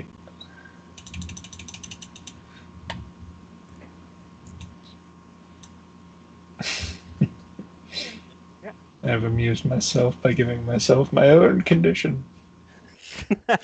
You're wearing yourself as a hat. Yes. All right, Freya. All right. Or it looks like we're all just moving up, right? That's what everyone else is doing. Yeah, and I'll go ahead and move up with the Steel Defender as well. Okay. 10, 25. That puts you right next there to Taskill, and your Steel Defender, I won't even count it out. It's got way more movement than everyone. It's up there with you. Yeah. Okay. Cool. Nolgrim. It's You're just with, Nolgrim you're with a back bunch here. of idiots at this point that are all going forward. Well, Eski is currently pointing the right direction. So he'll abandon Eski for the time being to move up with his companions, and at the very least get ready to lay cover fire if needed. Okay. Fergus. Let's see. 25 here. Bonus action dash to here. And the one that I successfully harvested with, I'm gonna throw my itching bag and just try to lob it into the center of them and see how much it spreads. Okay. It'll probably only cover a 5-foot area. 5-foot area. Yeah. So from here, who would you say I could see? You can see 60 feet, so you can see all of them. I probably can't see this guy because he's behind the wall. Yeah, you probably can't see that guy. I'll go for the closest one. Especially since your bag probably only has about a 30-foot throw range. That's usually what most throw weapons are. That's probably disadvantage. Yeah, so probably some disadvantage. Would I have proficiency bonus on this or no? Yeah, I'd say yeah. Okay, so I'll just use my dex save because it has my modifiers for that. Yep. Just because it's fun. It would have been 25, wasn't? Or no, it's disadvantage. It was disadvantage. So it's 17. So 17. Still not bad. Now I must figure out a good condition for something that was only in Pathfinder. Oh, there we go. Maybe that screaming face because he's itchy as fuck. Yeah. He'll have disadvantage on all ability checks until the itching goes away. Best idea I had at the moment, so. Yeah. I applaud your creativity. So I could look over the 5th edition and pick up icons for that. All right. It's this one's turn. She's going to step back here. Fireball. Yeah. And we did. Meteor storm. Wrong way, bitch. Yeah, so she's going to hold her action. Okay, so Thrum. All right, I just remembered that Thrum ignores difficult terrain. I'm gonna say not in this case because I'm literally just treating it as 10 feet, so you don't have to do an athletics roll every time you want to hop up. Gotcha. That's just I feel like RNGing basic athletics for movement sometimes can get a little bullshitty. Yeah, so, no, that's totally cool. That's totally cool. I just gotta remember in the future when it is actual. Yeah, right, yeah. So 10, 15, 20, 25, and then, right? So that would have been 25 instead of 20. Mm-hmm. 15, 20, 25. Can move to there, and he is going to start just screaming obscenities at the Drow as he goes large again. And that was, if it wasn't obvious, the dash action to get up there. And he's going to start making himself as seen as possible to draw attention to him. Mm-hmm. All right, Drow's turn. Yeah, I'm just modifying my game mastering style to not have what I've decided to dub Ferris stuck in a hole situations again. Still classic. I was doing Ferris that. Hole. Yeah, I was the Ferris hole situation. I was doing that as written in the rule book, and it was just. It was so If I would have bad. died there, I think it would have been even more tragic. I mean, tragic out of character. In character, I feel like how he died was actually more storyline tragic. Yeah, but that would have been tragic in a way like it meant literally nothing. Yeah, because you guys were just looting. Oh man. Okay. So this one is going to move here. Or sorry, here, because he's kind of 35. He's only got 30. And now he Yeah, they should. Yep. Okay. They are going. Everyone except for the guy that got arrowed by Ivy, he's going to try to shoot Ivy, is going to target Thrum because he's the obvious threat with their hand crossbows. So this will be 4 attacks. 1, 2. They're sorry, they're not at disadvantage. They're at normal. Let me redo those. So is Well, that you can all just 4? shoot the first one on each attack. It's 14 and 12. Yeah, 14, Sure. 12, 14, 22. 22 hits. Okay.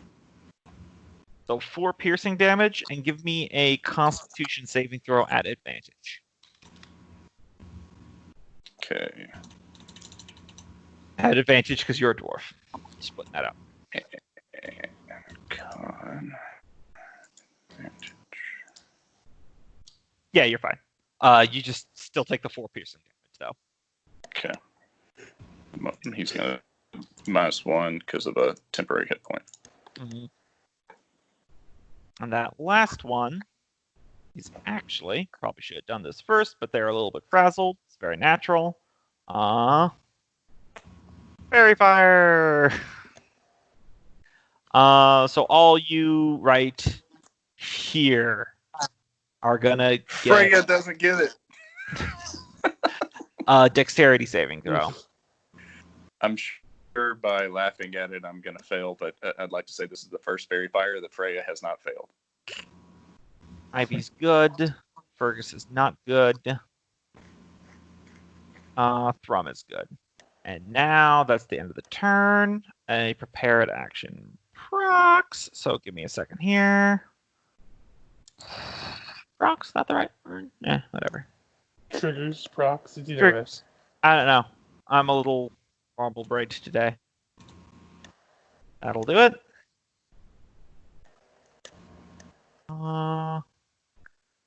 And she nearly kills this guy as she just takes her glaive and stabs him in the back. Mm-hmm. Let's see. Nope. Okay. Yep. So it's Ivy's turn. So she dealt with this before when we were fighting together. Mm-hmm. Does she know which one cast Fairy Fire? Yeah, sorry. It's this guy. Let me put my little, I made a symbol for this. There it is. Okay, that was the one she was attacking before. It's the Itchy Powder Man. Itchy Powder Man is going to take a shot to the face.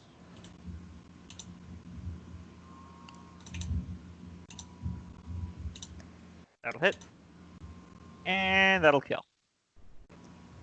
It was a short-lived fairy fire. I just figured, we fought this before and we knew how damaging it was before to be glittered up. Oh, yeah. Definitely. So I didn't think it was metagamey to ask that. We made the mistake the first time.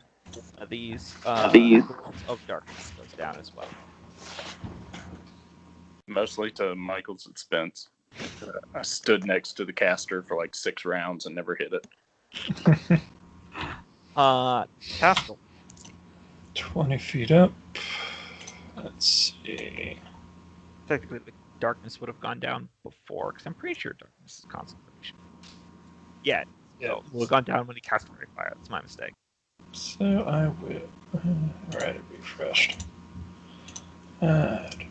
So I will go ahead and drop Spirit Weapon on this tile and attack that guy with it. Where? Here, attack him. Okay, so right here. Yep. Alright, roll it. Core. Spirit Weapon, normal roll. Yeah, that'll do it. Man, in this campaign, you guys seem like you get such good rolls, and I get such ass rolls. It feels like that whenever you're a DM, and for me when I'm a player. And then occasionally I just roll 3 20s in a row. Yep. You only get the 20s when you really don't want them to. Because then you're like, oh, I might kill somebody. So you're gonna be like, oh, I It's might only- kill somebody. It's only really disappointing to get bad rolls as a GM when you're in like supposed to be a climactic fight and they're just yakety sax slapsticking it. Like Mhm. this isn't like a boss fight. I'm not concerned. But yeah, you whacked that guy good, but he's still going. Mm-hmm. Freya, I assume you move up. Right, moves up, takes a pot shot. Yep. All right, Nolgrim, we're going your turn right now. All right. Since Michael's still muted. Going to try his best to catch up. Did you say this is difficult terrain? Oh, well, it's 10 feet, not technically difficult terrain, but yeah, So 10 10 feet to get there. Yeah. So 10 feet to get there, then 20, 30, or no, 10, 20. I'll double move. 30. I guess I could just add 20 to this, huh? There we go. I'll move there. Sink your boots into dead Drow ribcage. It's the metal Full thing of to do. I was gonna say full of stone shrapnel. Fergis. Bonus action. I'm gonna give advantage to Thrum's next attack, Okay. and I'm gonna hold my attack until one of them is in melee with Thrum. Gotcha. And I'm just gonna yell, or if they attack us first, whichever comes first. So if Thrum doesn't go into melee, I'll have a contingency held action like that. You know what I mean? Mhm. And I'm just gonna yell at Thrum, "Go get him!" Yeah, this one Drow is taken by surprise at the swift yet inevitable betrayal as... Oh, nope, that actually misses him. Nope, not surprised by any ship betrayal because they don't even know what's happening yet. Yep. They weren't expecting their leader to try to cut them. Thrum. All right, I'm sorry. I missed that. I was on the other line. Since when do Dark Elves have commissars? Can you summarize what you did again? Because I Fergus. heard my name in there, Fergus. Oh, Yeah. I gave you advantage on your next attack, and I told you to go in there. All right. I mean, we were told that they were good at backstabbing. We just didn't realize how good and literal. Yeah, what? I mean, technically they're not that good because she hasn't hit him yet. Yes, she did. She Oh, did did she 11 do the- damage. Oh, okay. I didn't think I thought she missed the second. I thought the first time she attacked, she missed as well. Nope. First time she attacked, she got a 17. So, are we controlling her to make? No, you're not. She's just attacking them in the back. Yep. All right. He is gonna hop, I'm just gonna do it. He's gonna hop down right here and rip a stalagmite out of the ground and throw it at him. Give me a athletics to rip stone out of ground with bare hands. Oh. You hop down, the earth cracks beneath your stone feet, you snarl as you grab a stalactite, and you give it a tug. And then you grab it with both hands, and you give it a tug, and then you turn around, and you're just tugging on it for your standard. And he's now angry at the stalagmite. Would have found it hilarious if Natural One accidentally grabs Ivy not paying attention and throws her. That would have been a good natural one, but definitely not for an 8. I love and the with the- gusto cope. I love Yeah. it. Hey, the numbers never lie, man. Just wait until I pick up this. He put shits to bed. It's just, oh my god, we need to do mutants and masterminds again. Mhm. All right, with that deflated ego, he's going to bonus action shrink back down to his little self as his pecker shrinks down. You know, they have pills for this cope. Note to self: never make plans with Thrum. If giant form lasts more than 4 hours, please see a doctor. Unfortunately, now you cannot wrap your hands all the way around the stalagmite. It's bigger than me now. It's so sad. Okay. Drow's turn. The one is going to turn around and try to sword his commander. I'm going to use my held action to fire at him before he does it. Okay, he gets a natural one anyway, so go ahead, shoot him. Is it the same one? This one back here? Yeah, the one that she was attacking. Yep. Does not hit anyway, so I'll say that causes his swing to go wide. Yeah. For flavor. These ones here are going to not stand next to the spiritual weapon. This one right here is gonna vanish into this darkness. Just pretend he's invisible. This one hasn't really noticed the scene going on back here yet. But these two over here are going to fire at Thrum with their hand crossbows. 1, 2. Cool. Misses so far. Okay. And I believe the other guy is blinded, so let me double check the conditions. Or you know what? Actually, yeah, he'll do that.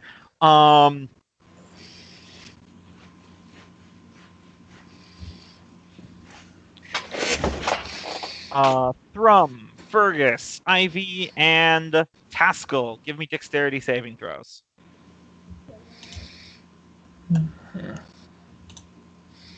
Wasn't Nolgrim part of that? No, you were too far away. Perfect. Oof. Thrum got marked. Taskill and Fergus are fine. Ivy got marked. And that's their turn. Ivy. I was muted. I guess just keep firing away, maybe at this one because it's straight ahead. Yep, sure.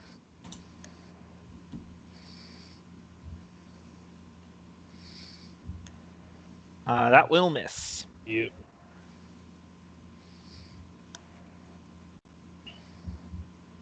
All right. I know. I'll say that she moves over back here and bonus action hides. Okay. Did I leave a weird little bit of shadow? I'm sorry. It's sometimes hard to tell when it's gray on black. Mm-hmm. She got Yeah. a 21 for stealth, so that's pretty good. Thankfully, she has an actual wall to hide around because she's on fairy fire right now. Otherwise, that probably wouldn't have worked. Yeah, also advantage on stealth anyway, so 26. Yep. She has become one with the glitter. Oh, the harpies of the arts and craft world. Yep. That's cool. Let's see. I mean, it's like pinkish magenta fire, but yeah. So I'll move up here, try and find cover amongst these stalactites. Oh, they're all gone. Nolgrim wiped them out. All right. His first round of combat.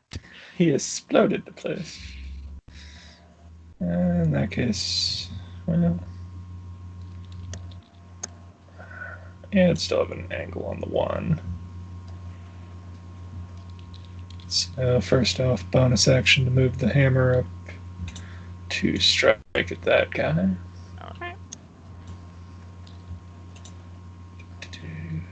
Spiritual weapon, normal roll,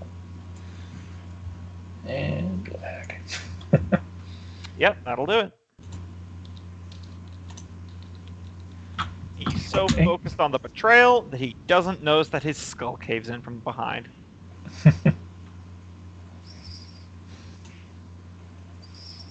And actually moving over, so I've still got a line, so I could not be in Fergus's line of fire. I have to move. No next turn one, since anyway. that dude's in the cloud Yeah, of in the inky darkness. Could try. Yeah, but range of touch, so that ain't gonna work for this moment.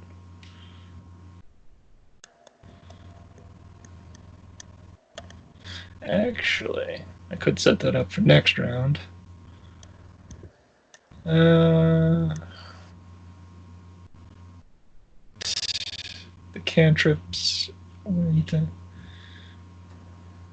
Should I roll a knowledge for the character to see if they can know if that negates or.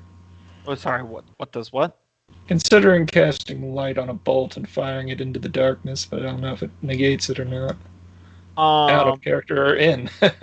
Roll me. I'll say an Arcana. Okay, not the greatest, but we'll see. Hey. It would not negate the darkness because magical darkness snuffs out even like torchlight and stuff like that. Mhm. So you would probably just disappear inside. Yeah.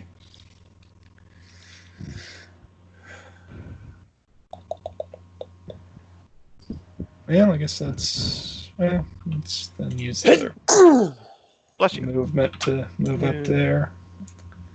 And that's basically a double move, even though it's a short double move. All right. But Freya. cover. Is Michael still muted? And Oh yeah, gone? he's still muted and gone.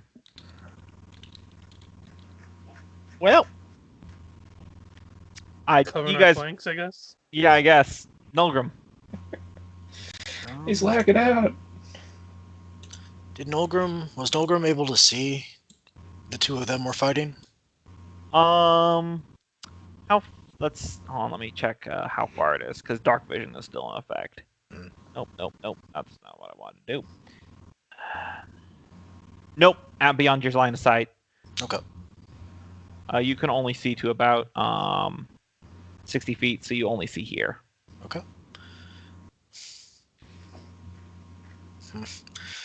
Try and go based off character knowledge, and because out of character, I see that as a potential named character.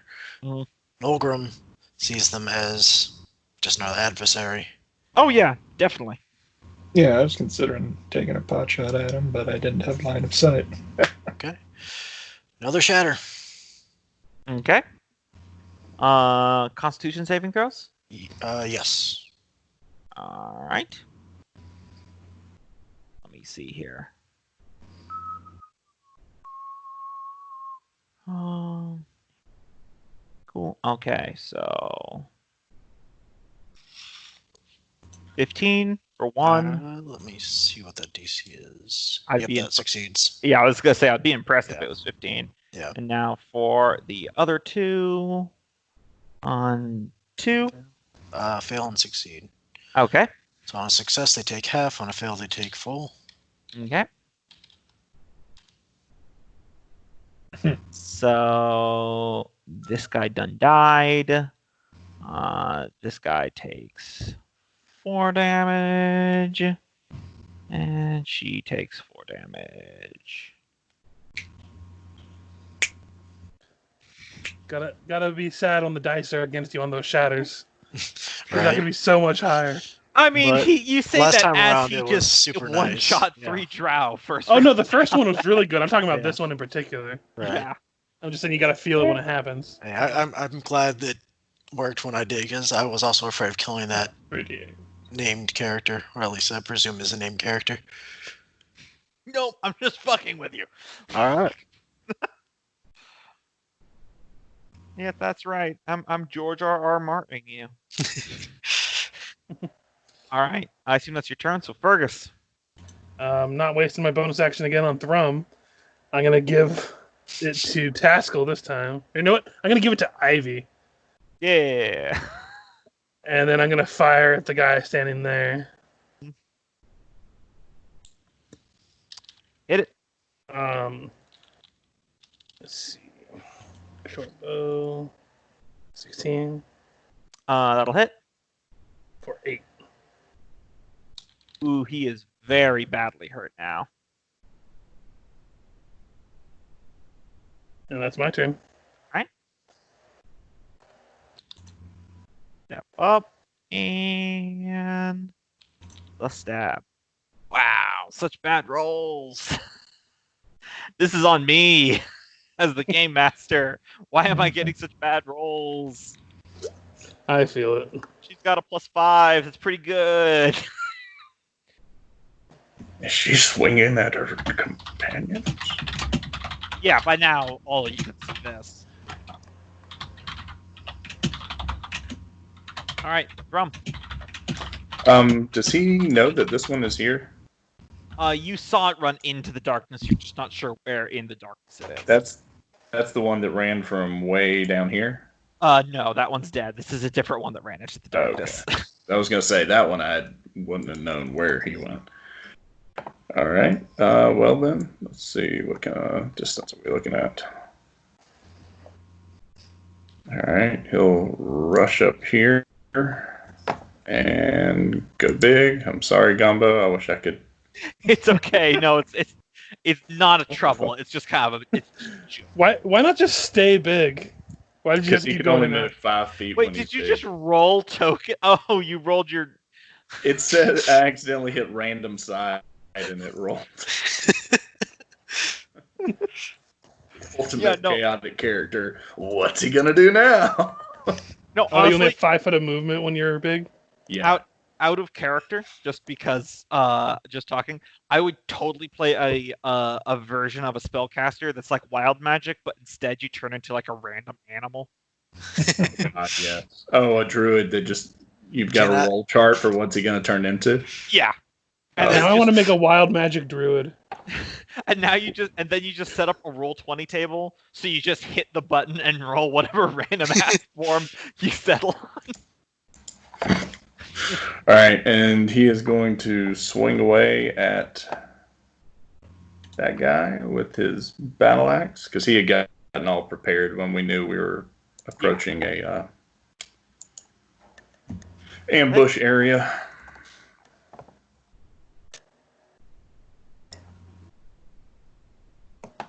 Roll damage. Yeah, of course, 20 hits. Okay.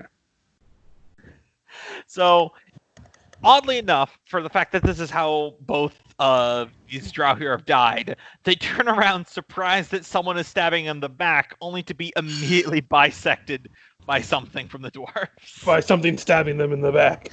Yeah. It's a lose-lose situation. That one's dead. Do any of these darknesses go yeah, away? I realized I was forgetting that. I should have rolled for the other guy when he got hit, because he was the one that was holding concentration on this one. What about fairy fire? It's being controlled, concentrated on by the last living one, actually.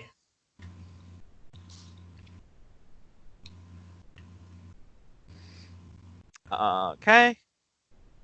So there's this guy.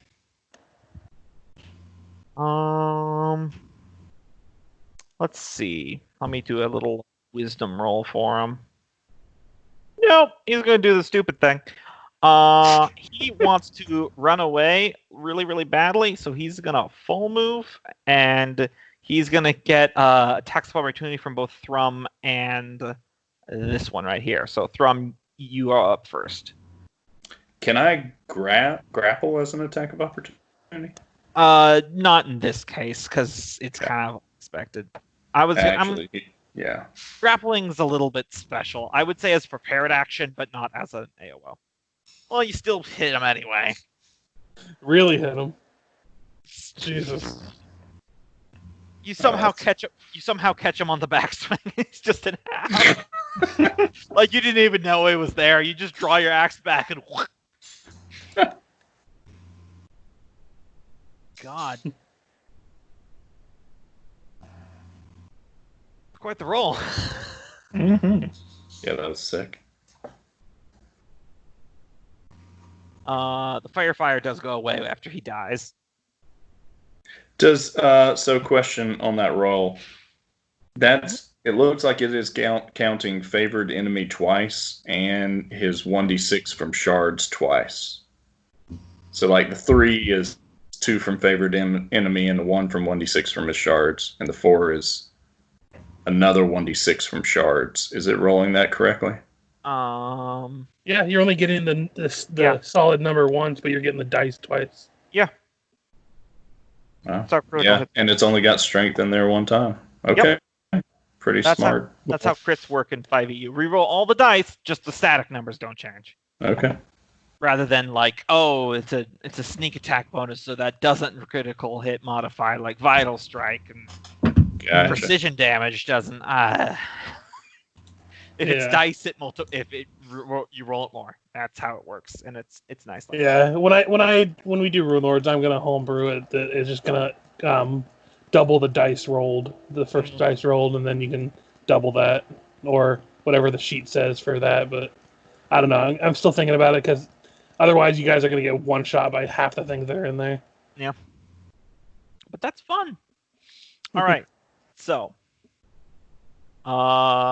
will you guys still take action even though this last one that was stabbing them in the back? So are we still going to go through turn order, or are you guys going to settle down? It's up to you. You're gonna have to turn order if you're gonna get Thrum not to smash. Okay, Ivy. At this point, everyone's seen that she was stabbing the other one, so it's up to you. So that's why I'm thinking she's kind of questioning and just kind of looking to see what the other people do. So I'll just say she passes. Yep, it's fair. Taskill?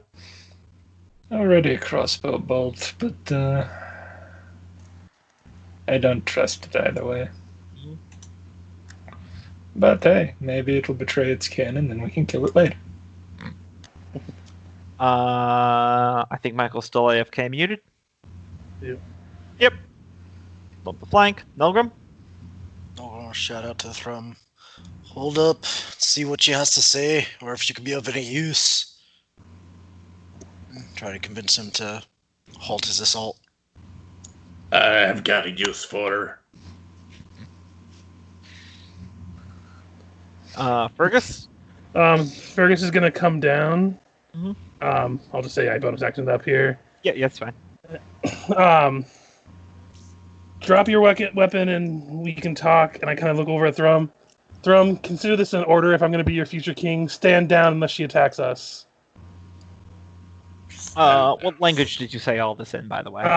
Undercommon to her, Dwarven to Thrum. Gotcha. That's your And turn. he just immediately starts grumbling. Stand down to the bloody fucking door. Drow. So I have my bow lowered. I don't have it trained on her. Yep. But I told her to stand down and drop her weapon if she wants to talk or whatever have you. Yeah. She takes her glaive and she just tosses it to the 5-foot space here. Mm-hmm. And she raises her hand a little bit with a little bit of a smirk and says in Undercommon, I surrender. You win. And that ends combat there. I'll move you guys back to the overland map.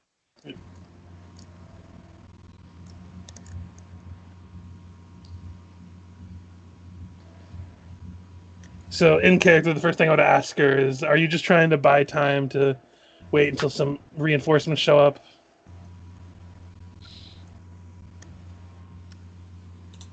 No. Honestly, if I had wanted to get away, I could have just ran around the tunnel.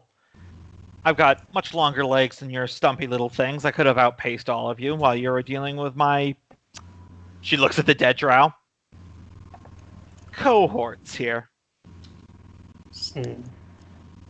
Inside Thrum's still in giant form. He's gonna look down and go, "Stumpy little legs, my ass." Yeah, so we might need some context for here why you're willing to kill your compatriots and speak with those who I can't help but tell that you don't really care for. Well, I'm more than willing to talk, but I want something in return first. I'm listening. I want, and she points at Taskill, his word that if I tell you everything you want to know, you will let me go with all my weapons and 5 days of food provisions. I recognize a dwarven priest when I see one, and I know that it's very bad if you break your word. So I want to know. Give me that, and I'll tell you whatever you want.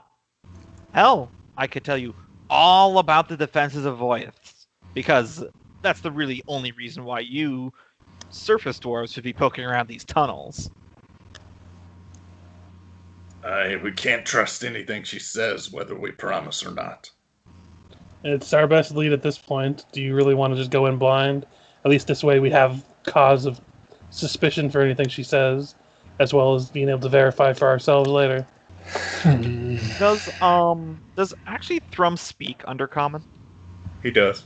Okay, cool. Just want to make sure. And Elven and Dwarven. Yeah, she is just speaking Undercommon right now. And he's just talking in Dwarven. Yeah. What do you say, Taskill? Do we treat with her? I don't speak Undercommon. Oh, so I would translate for him then. It's stony silence as he's translating. I keep the crossbow, aimed at her. Yep, she's keeping her hands exactly where you can see them. A cat that saw the canary smirk on her.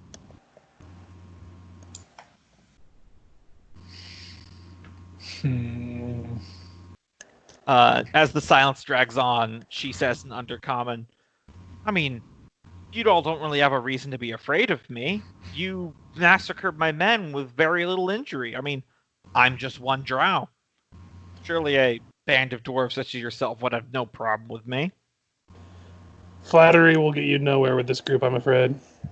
I'm pretty sure he's just thinking about it really hard, and I'm just gonna stare back at Taskill.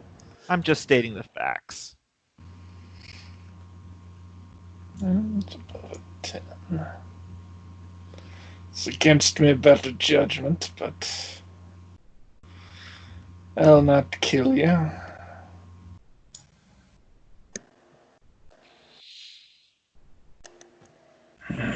Translate to her if she doesn't understand Dwarven. Splendid. I want him to say on his oath then. Make it official. Swear on ancestors or your god or whatever beardlings use. Translate back and forth.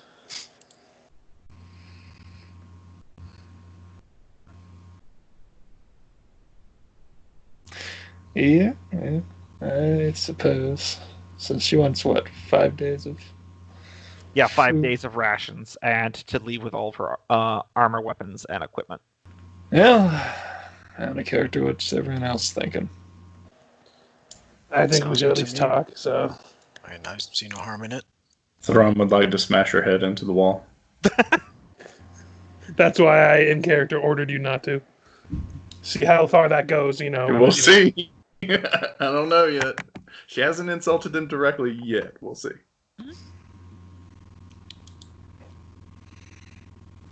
I mean, these are pretty light as far as insults go.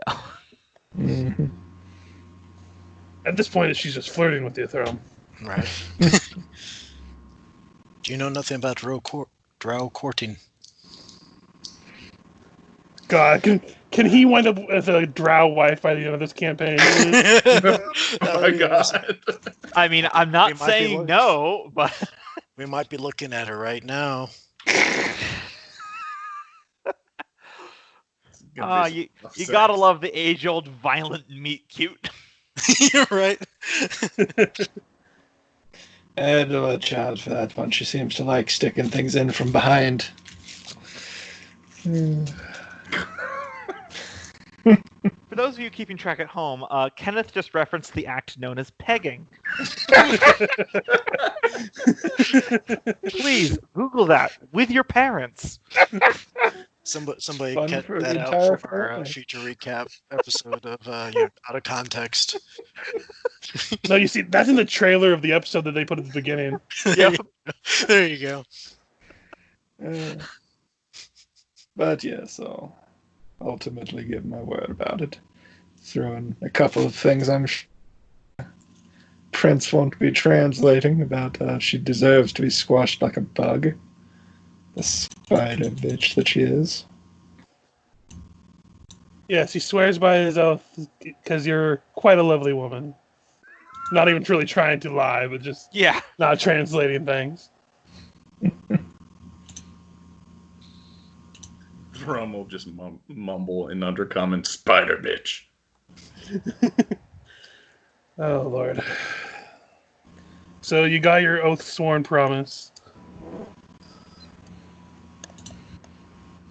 She goes, splendid. And she puts her wrists together and she holds them out. Oh, I assumed that. Wow, you're all much more trusting than I thought. If you're not gonna, she just waves her arms a little bit. I'm trying to take it with an open mind. So Thrum, pick up our weapons. We'll be keeping them for the duration. Thrum is. How big is she? Like a drow usually weighs like what, like 140, 150? A little on the lighter end of human weight, probably. 2, maybe 3.5 pounds. Is he back? Yeah. I'm back. Ah, So he can pick up, in his current form, he can pick up 1,020 pounds. Can he just pick her up? probably. Just grab her around. All right, so he just grabs her around the waist and picks her up. Accurate thinking. A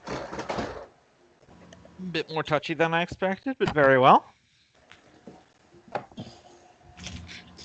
should we get your name, miss, or should we just have them keep calling you Spider Bitch? Hey, I'm here to answer your questions. That's what I said I would do. So, And your name is? Hestia Savista. I would try to do like a proper greeting to her as much as she, as can be when she's being lugged around by a large dwarf that moves like a snail. Yep. Everyone can roll me either an intelligence or a flat wisdom check. The raid's in the cart, right?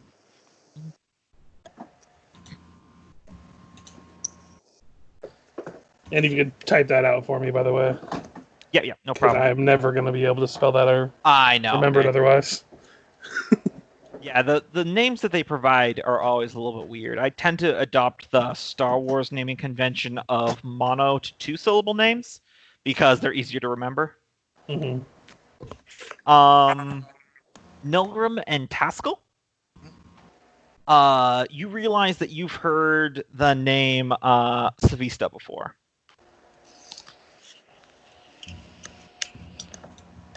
Oh yeah, wasn't that the lady? Yeah, it was on the note that you found in the spider lair.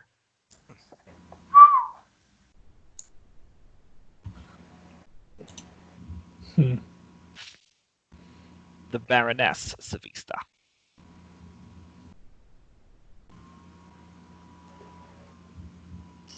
Spider Baron. I don't think I actually gave you a handout for it, but in your notes it was mentioned. Yeah, it was the Baroness who we think is over the fort that hired the spiders and that sent the raid. Mm-hmm. So, Well, I promised not to kill her. I didn't say I wouldn't cripple her and leave her laying in the shroom forest for that to kill her. The oath I mean, was Thrum to let did her promise. to let her go unharmed with all of her equipment is what she asked for. But yeah, it's up to you to interpret She it. doesn't know what I said in dwarf, though. See, Or the we classic, don't know. She might know dwarf. The classic She probably wouldn't speak it Batman if she did. excuse. I knocked him over. What happens next is between him and gravity. so speaking to her, I guess we should start simply. Is there a particular reason you betrayed your friends rather than retreat, or is that just what happens down here? I'm hedging my bets. Hmm. The way I see it, the way that fight was going, I wasn't going to win. If I'd fought like some foolish warrior, you all would have killed me. Maybe I would have wounded some of you, maybe gotten a lucky blow, killed one of you, but you were tearing through my troops like it was nothing. And the way I see it, if you're coming this direction, then you're probably going to Voids. So, either you'll all go to Voids and die, as I assume you most likely will, or by some cruel joke of the demon overlords, you'll actually prevail, and you'll just kill my bitch of a cousin for me. Your cousin? I'm assuming that's someone important there? Yes, the lauded Baroness herself. I assume you've heard by now. Kind of looks at everyone else. Did we hear? Oh, wait, Thrum doesn't know. Yeah. Yeah. Well, whether people tell me or not, in character, a couple of things that he would ask first. Is it true that a lot of you are allied with the Siskrel? The Skizrow? The Skizrel, yeah. No. And you guys can help me out if you guys have any questions, because I'm not good at coming up with these questions. Then how'd you get the Skizrel to come help with the gnomes? I wouldn't know any about that. I was guarding this damn hole in the wall when all that happened. I take it though you share the same last name as your cousin, you don't necessarily share the same court as her?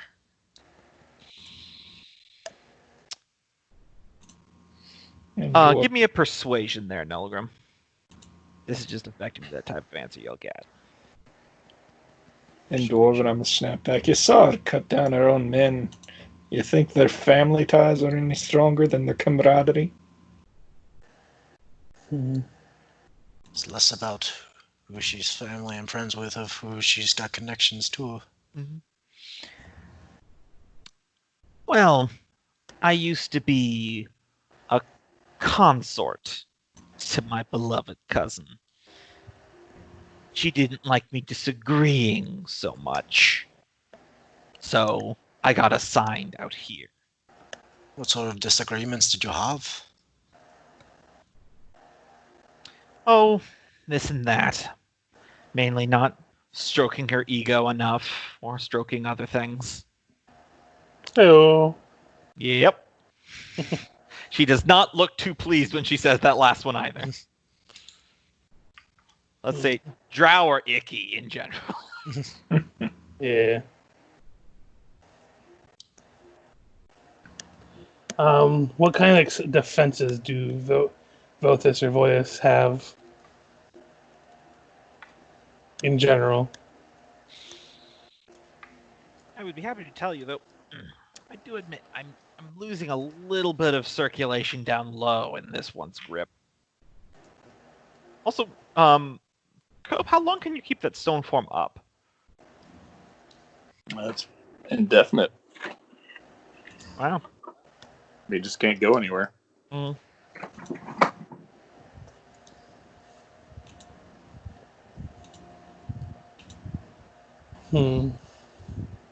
Tell you what, Thrum, you can put her down and we'll all stand around her. If she tries to go anywhere, there's someone at her at every angle. He would do so.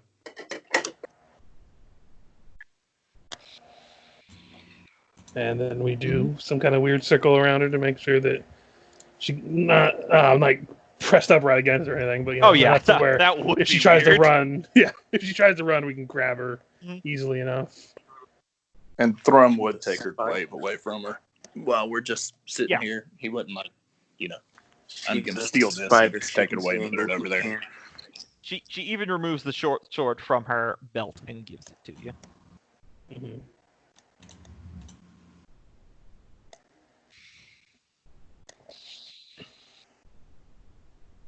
So, do you have any information for us about that? Numbers, weaponry, defenses, walls? Well, the outer wall is more made of seamless stone, and in front of it is a 100-foot deep pit. We don't clean it out very often, so there's probably a buildup of skeletons at the bottom. Only accessible through a 5-foot narrow drawbridge, which we normally keep raised. The wall is attended by 8 guards at all. Oh, hold on, let me double check to make sure I'm not spewing on my ass here. Wall is attended by...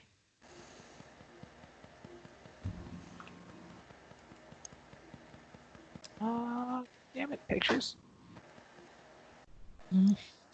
Oh, wow. I pulled a number on my ass and it was right.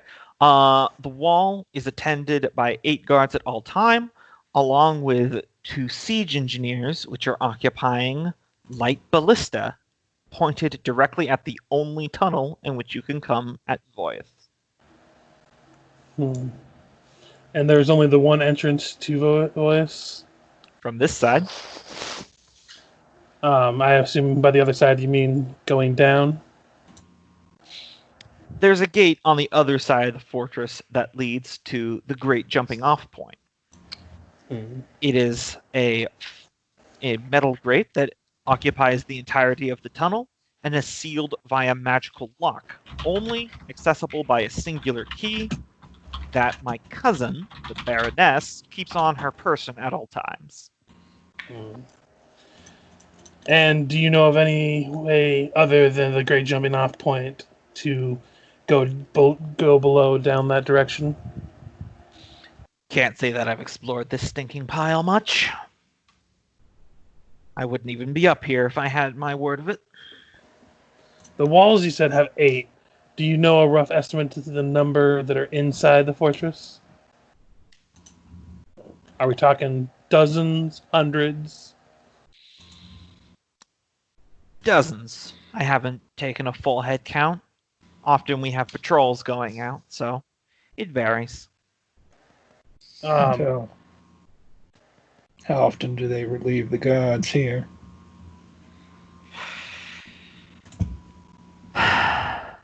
I assume you translate that. Yeah. Uh, Not often enough in her case, obviously. Yeah. But not since I was assigned out here. They just send some supplies to us every 2 weeks or so. I'm sure they'll find the bodies when that happens. Are there any passphrases to get the drawbridge lowered or to approach the gates?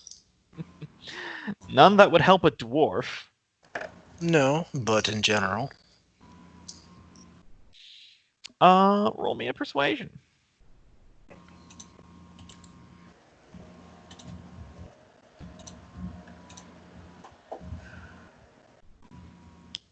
Oof.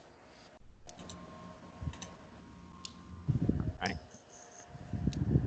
Give me a second. Yes, there is one that we use when we return from patrols. That would be? Satha Abranala. I'm gonna insight check that. You don't need to insight check that, Fergus, because unlike the rest of these idiots, you actually speak Elvish.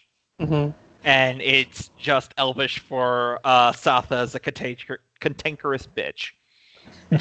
So I would speak back in Elven Mm-hmm. and be like, it is not polite to lie when your very life is literally on the line. Thrum also speaks Elvish, and after he says that, Thrum's gonna slap her. Wait, how long has Thrum spoken Elvish? Like, how long has that been I've a always thing? spoken Elvish. I actually know Elvish too. Well, she didn't know that. Oops. Nope. I am trying to give you the benefit of the doubt here, but you're not making it easy. Oh, She's already breaking her side of the bargain. I say we just squash her. Thrum, you behave. can't blame me for having a little bit of fun with you. I mean, I mean, when you say we the right... can when it could very well kill us. Very well, very well. The correct password, the correct passphrase is not going to make that much of a difference anyway. He slaps her again. The bargain was you'd tell us everything we asked for. That has Thrum, no behave. judgment from you. Yeah, she rubs her cheek where you slapped her. Rapped her and is like, keep that up, beardling, and I might get the wrong idea. He's going to shoot a very long glance at Taskill. At what point does a bargain not be a bargain anymore? Let's see what was it. She says, very well, very well. The correct passphrase is Satha Sarah Abazil. And that's Elvish for Satha prays for my return. Okay. Insight? Yeah, you can decide if you want. Yeah, I was gonna. You don't have to remember the Elvish. I can just type out the English one. Yeah, you're pretty sure she's on the level. Yeah. Kind of just give Thrum a nod. It's all right. I believe her this time. But no more tricks, please. I don't wish to incur violence with the way the Thrum likes to do, but I was told dwarves were always so jolly. I mean, I haven't seen a jolly dwarf in God ever. I could use a jolly dwarf.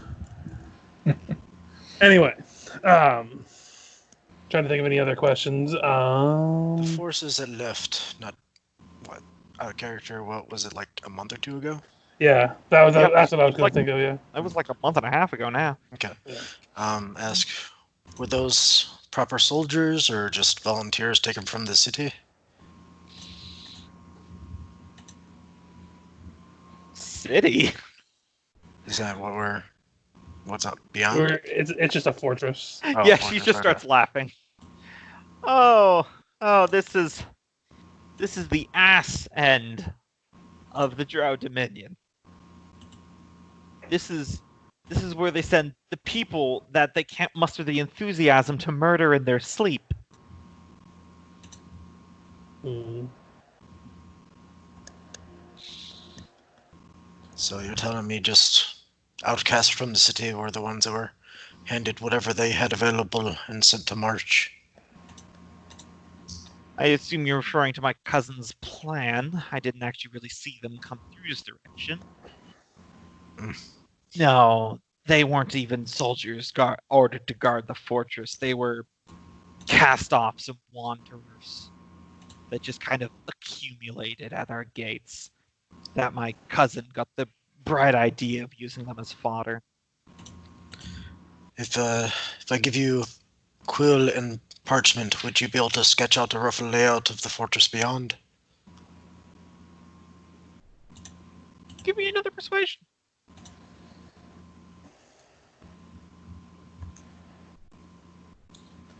While he's doing the persuasion, oh, never mind. I'll just wait until after. Not but the generalities. It's been a while. I can't remember every hallway and every room and everything. Fair enough. Some insight is better than none. You would hand it over. Someone tells me Gombo will have to do a rough sketch for us later. Basically, what you guys need to know is that there's a front wall, then there's a courtyard, and then it's a circular tower that has 1, 2, 3, 4, 5 floors. Okay. Other than your cousin, is there anybody of note that we should be wary of that is in the fortress? Like particularly strong opponents? Anyone who possesses magical skills beyond the mundane that you Drow all seem to possess? Oh, the usual swordsman. The torturer, Harak. My second cousin, Adrena Sylvesta. She is the poison expert. Hmm. And of course, good old Captain Quoll. I think he'll give you the most trouble. Is he particularly skillful with the blade, or is he some other means? He's the only one that still takes guarding Voith seriously. Gotcha. What about your dear old cousin you spoke of? Is she of the arcane persuasion, or is she a lightweight in terms of combat? Give me another persuasion. I don't think you'll have too much trouble with her. Oh, she's equipped with weapons and all, but she hasn't seen combat in a century. She just mainly sulks in her room about her lot.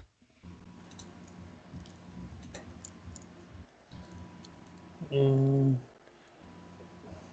we let you go, where do you plan on going, if not back to Voyas? She shrugs. So do you plan on going back to Voice? Not if I can help it. Insight. No. You're genuinely unsure. Is there from here? Is there another path other than this tunnel to? No, we already asked that. Voice? Yeah, I'm just thinking if she doesn't come back our way, does she have another way to get around? The way that she's describing it, we might have to go in to see a little bit more, but so far it doesn't sound like we're going to be able to get anywhere near right now. I can guide you there if you want. That doesn't seem sketchy at all. Look at me. I'm surrounded by burly dwarves. I'm entirely at your mercy. Kind of looks at my muscles. Barely.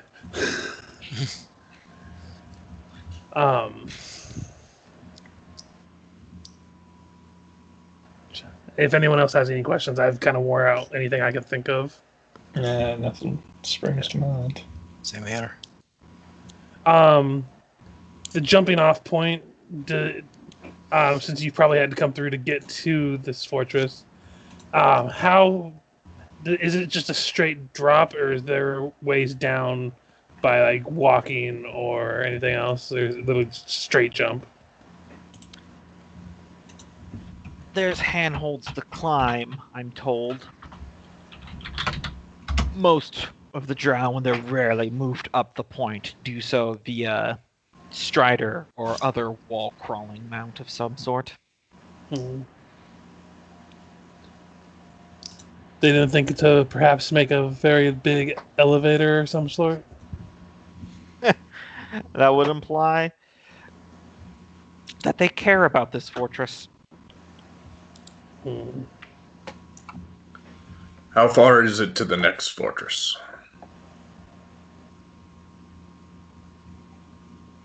Like I think down below, like is it directly going down into another Drow fort, or is it a long ways away from there?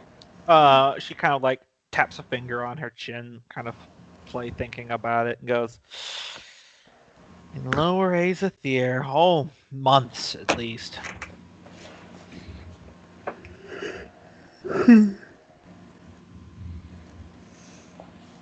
Is this the only fortress in Upper Azathier for the Drow? As far as I'm aware. Certainly the only one near the jungle.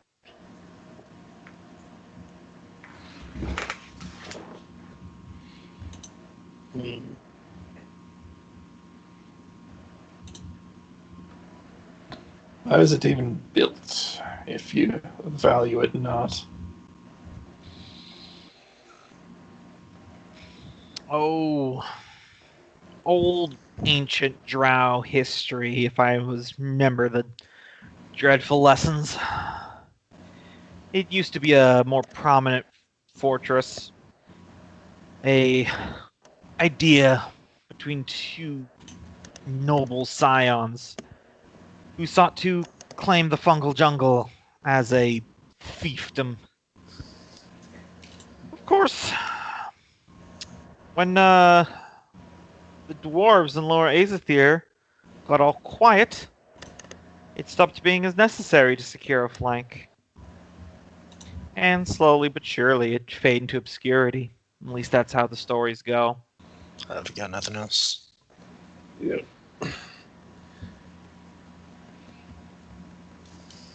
I say we keep her around for a bit. I don't see exactly how that would help, other than the fact that if she gets free, if she wants to, she could stab us in the back.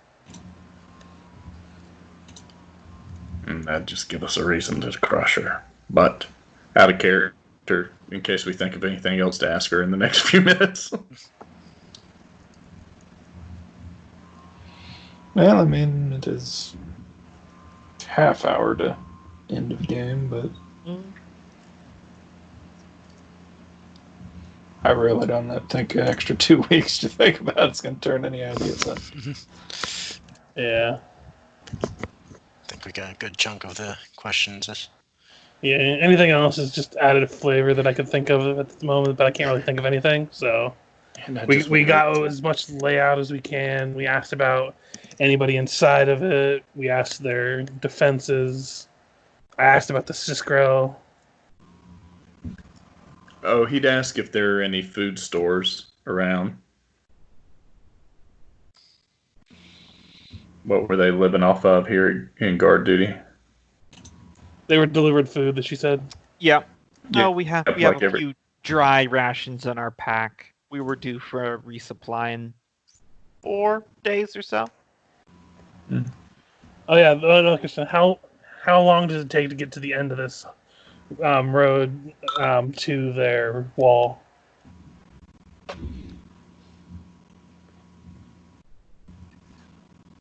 About a week's march.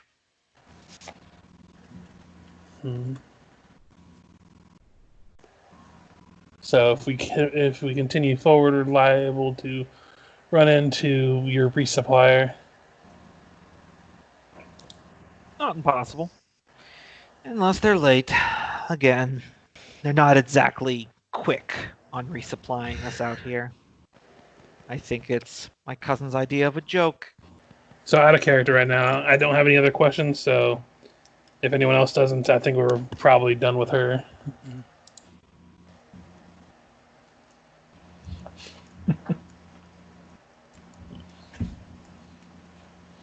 Yep. So during this whole thing, if we could jump back a quick second, I'd have told Ivy to go gather whatever supplies that the bodies and stuff had on them and everything. Yep. And whatever 5 amount, if they have enough rations to make up the 5 that she was requesting, give it to her from them rather than our own stores. Yeah, there's about 6 days of rations. Okay. I'll be generous and give her that extra day's worth. And be like, Thrum, give her weapon back. We, unlike some other people, are people of our word. And whether it bites us in the future or not, I don't think we should resort to another level. He tossed the glaive over. She catches it. Yep. Keep in mind, I let you go as a sign that we are of our word, though if you wind up betraying us, any future compromises are not going to be met the same way. Oh, I'll keep that in mind. I would like to have a good rapport with some Drow in the future. I don't wish to resort into a full-blown war as it was in the past, though from the looks of it, many won't give me any decision in that matter. Oh, great many Drow would like to have a good rapport with you. I am sure.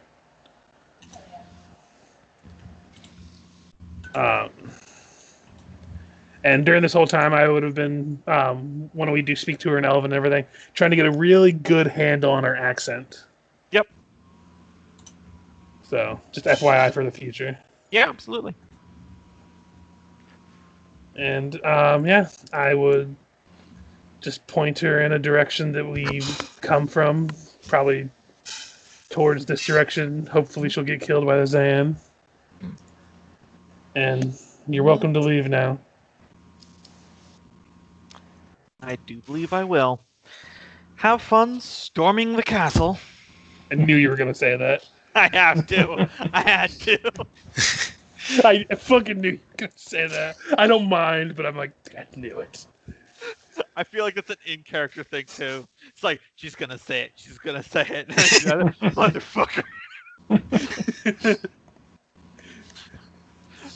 Fergis pulls out an actual handgun, deals off. Bang, bang. Didn't know I was a gunslinger, did you? Hey, she took a couple steps. She got to walk away. Yep. So she starts walking off her glaive on her shoulder. Says, "Toodaloo, I'm sure we'll meet again." Or not. Or not. Yeah, I am completely, expecting to see her again. Especially since Thrum's going to marry her in the future.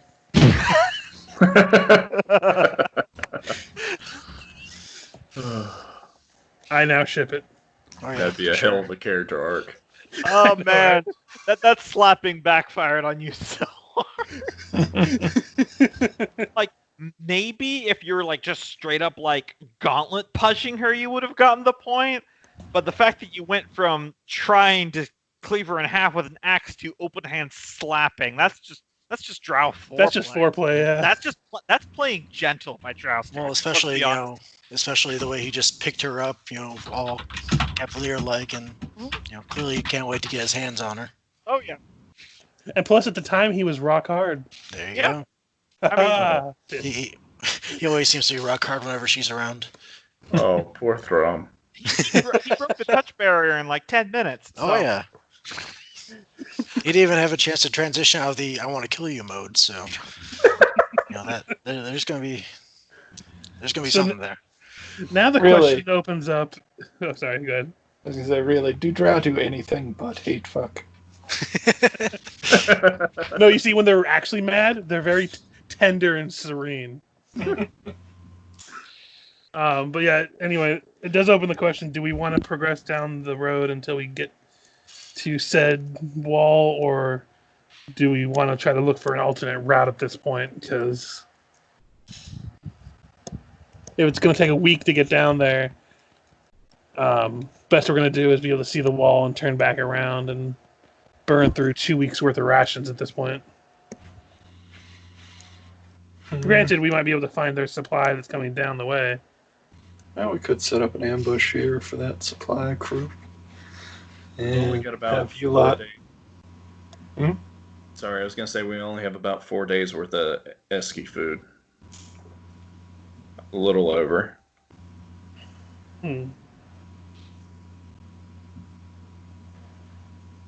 And Gombo, this cave, is it, I assume, barren again like the previous caves?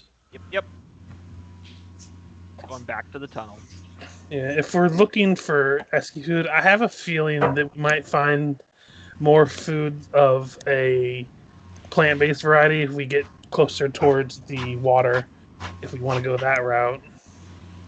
Otherwise, it's up to you guys whether you want to stay here, push forward or not.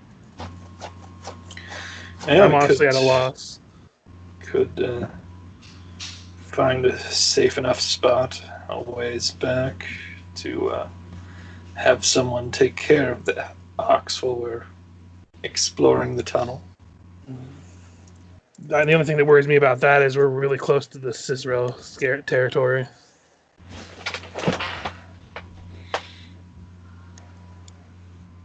I don't know. There seems to be risks and rewards for anything we do, so I'll leave it to you guys to really decide.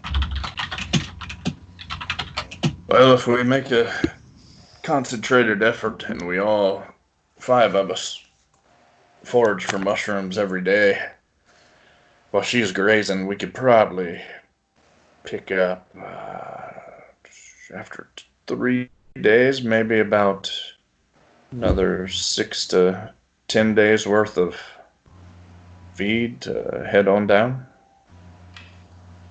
But it's going to be cutting it close. If we want to try to take the fort, I could speak with the ancestors and see if they'll grant us the ability to pass somehow out of character. If we level up this session, I could potentially take invisibility and then use one of the drow bodies, carrying them while I'm invisible, saying the password, getting them to lower the bridge, and we could all storm it.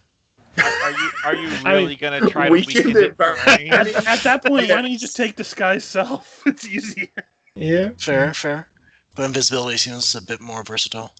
Okay, I would just like to make a slight point about the drow dead bodies around you. The ones up on the high part, you crushed underneath a massive hammer. 2 of them have arrows in their throats and skulls. 2 of them are entirely bisected, and the back half of another one's skull is caved in. So, as long as we don't have the back half of the skull there. Yeah, exactly. And plus, they'll be a decent ways away. I think, the dark side is... Well, I guess I don't know how it necessarily works in that regard. See, what we do is we wrap Ivy in a cloak, and he carries her so it looks like they're walking, and she looks like she's taller than she actually is. Just gonna weaken it, Bernie. Yeah. And tie the ankles to your ankles. Like, I am feeling this weekend of Bernie's thing.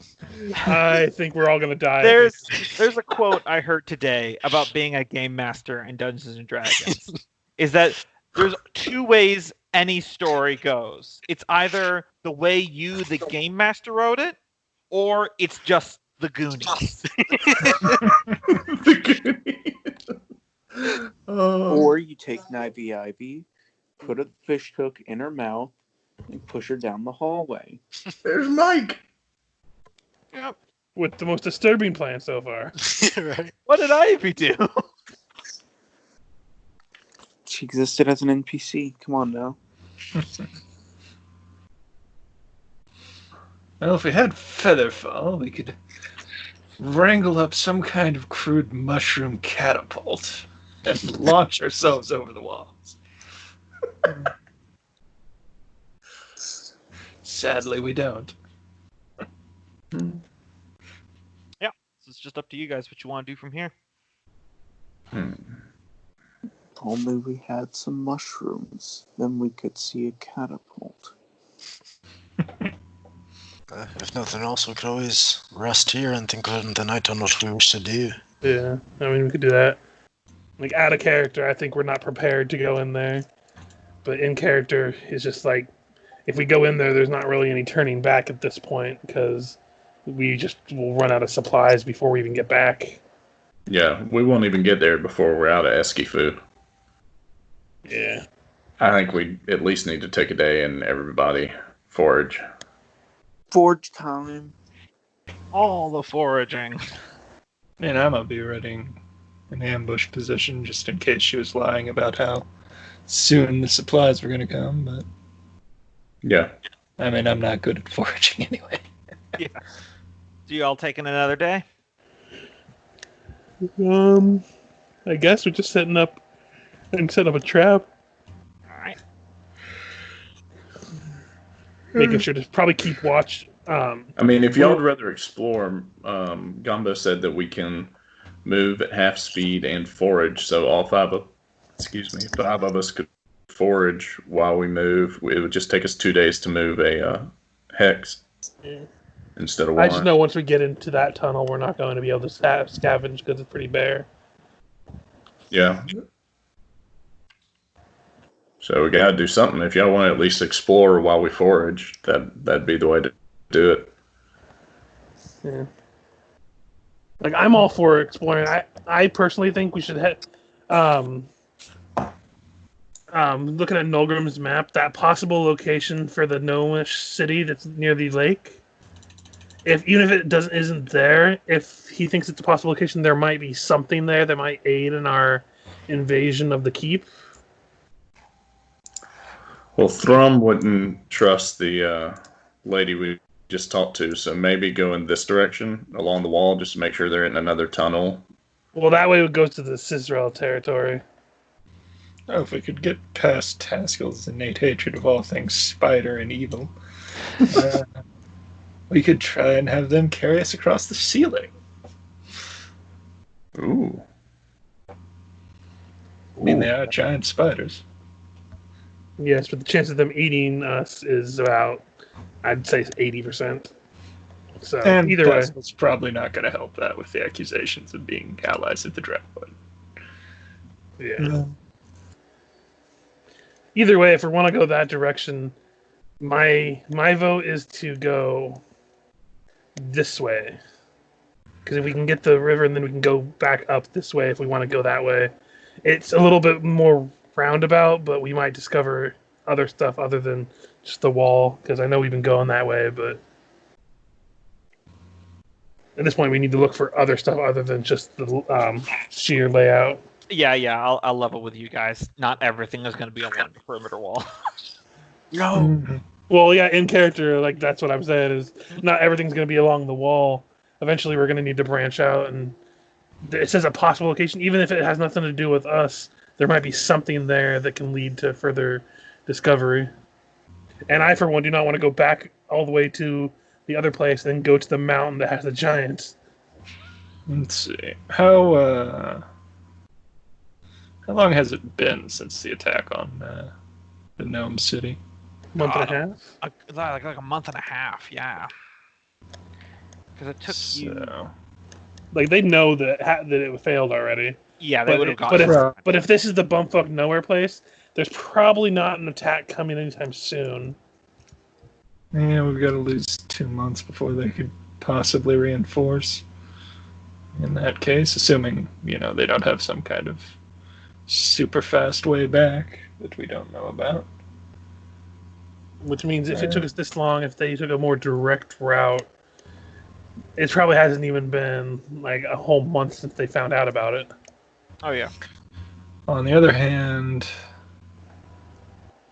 we've got probably 2-3 weeks before this position gets reinforced and or an alarm is raised about their perimeter being probed rather violently in half. I mean, personally, I'd rather have them come out here and try to fortify the entrance, because if they do, that's less that we're gonna have to deal with at the keep. That's true. We could keep exploring, and then every week or two come back and kill whatever they put at the guards. Even if they start getting reinforcements from down below, that still causes a problem for them. Well, let's say we see if we could take some of their body, or take some of these bodies and hide them. Make our way to this Israel, kill some of them, bring the bodies back here. Start a civil war. Or not even a civil Misdirection. war, just a war. Perhaps misdirection. At the very least. The only problem about that is the stink of traveling with a decaying corpse. Also, that's no, very much Drugar talk right there.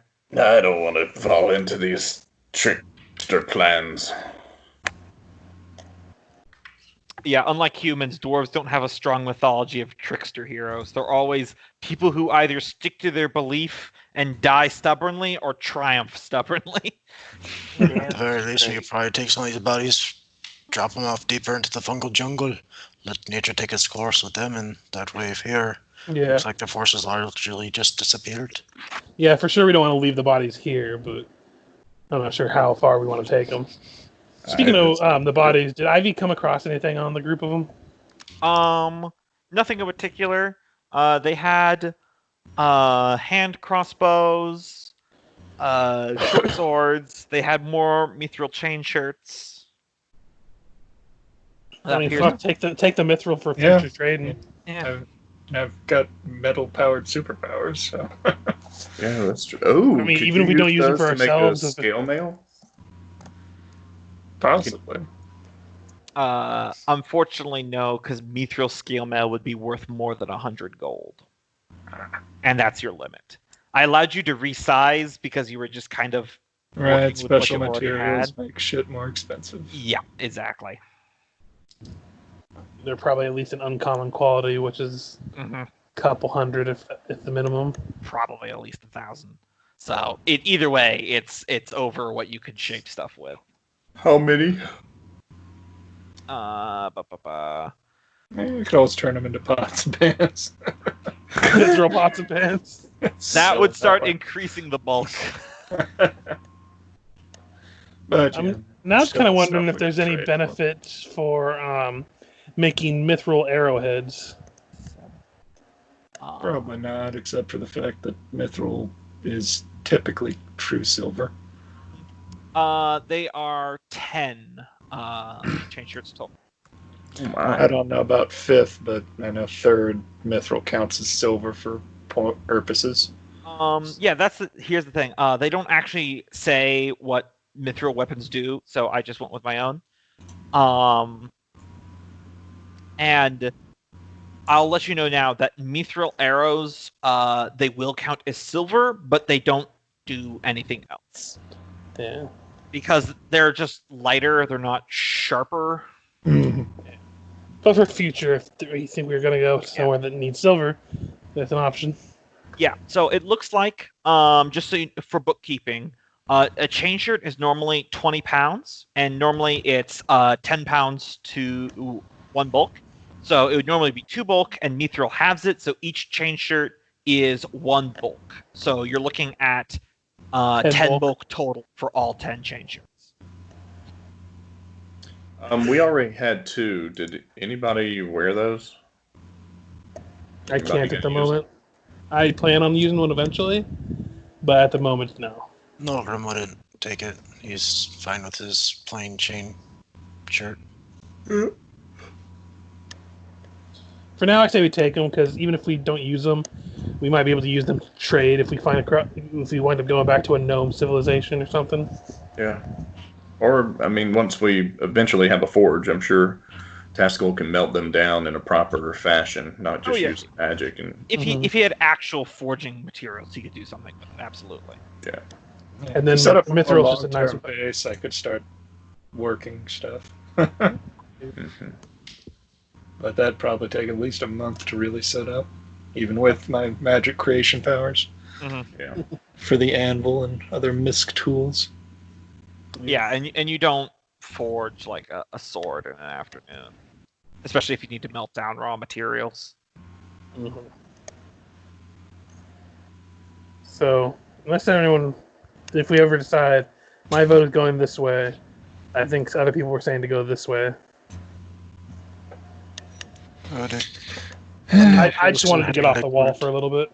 Yeah, I'm still on about trying to scout the place out, but we do know it's a weekend. And that presents us with the problem of what to do with Esky. Yeah, because even if she lied and it was only like 4 days or something, that's still longer than we have food. I mean, we could probably feed her the mushrooms we picked, but still. I think he's counting that in for the rations we have of hers. Yeah, we've got 4 days worth of mushrooms that we got at the beginning of this session. That and turnips. Oh, how many days worth of turnips? Combined, we have 15 If pounds. we just of eat the meat and give her the turnips. Yeah, that's what I'm doing. She takes 4 pounds of food every day, and we have 15 pounds of her food left. Yeah. Not even 4 days. Yep. Yeah, so we better just put a kibosh on the exploration of the tunnel at this point. I like the idea of coming back here, and if they restock the defenses, to take them out. That's what I said. Why don't we explore taking the 2 days to move a hex? That way everybody feels like we're doing something, but we all 5 roll survival checks. And even if you have a bad one, you can give advantage to somebody else. And out of curiosity, do we take the bodies and take them for about a day travel, then dump them and let, whatever creatures are in the jungle take them? My vote is we take a solid normal day of travel to get to here before we start foraging, and then we dump the bodies essentially in this hex. Yeah, literally every hex is however far. 12 miles. Yeah, 12 miles. So just moving one hex over is a really long way to transport a body. That's what I'm saying. Go here with a normal travel, dump the body, and then start doing the 2-day travels. Out of curiosity, ashes, mush to mush. Did we spend a day resting by the entrance there? I mean, did you guys want to? I think it wouldn't be a bad idea, and it would give Nolgrim a chance to help cover up the mess that they made. I mean, if we want to take a day here, we can, and me and a couple other people could probably just move the bodies instead of carrying them with us. Mm-hmm. We can probably do that far enough out that we're not going to be evidently noticed. We could bury them and cover them in mushrooms and let them grow over them. As I say, just leave them out in the open, and creatures of the jungle should take them. Yeah. Either way, we can easily move them away while you clean up. And for that, I'd be using mold earth to, bury any blood splatter or anything like that, and regrow the stalagmites. Do my best to regrow the stalagmites. Give me a knowledge of nature check to make sure you don't make them too symmetrical. It's a They're perfect going to be triangle. 2 even. Okay. It's not as natural as it was, but you didn't put them in rows, so you're off to a better start. Yeah. And it eases facts that anybody that comes out aren't going to be,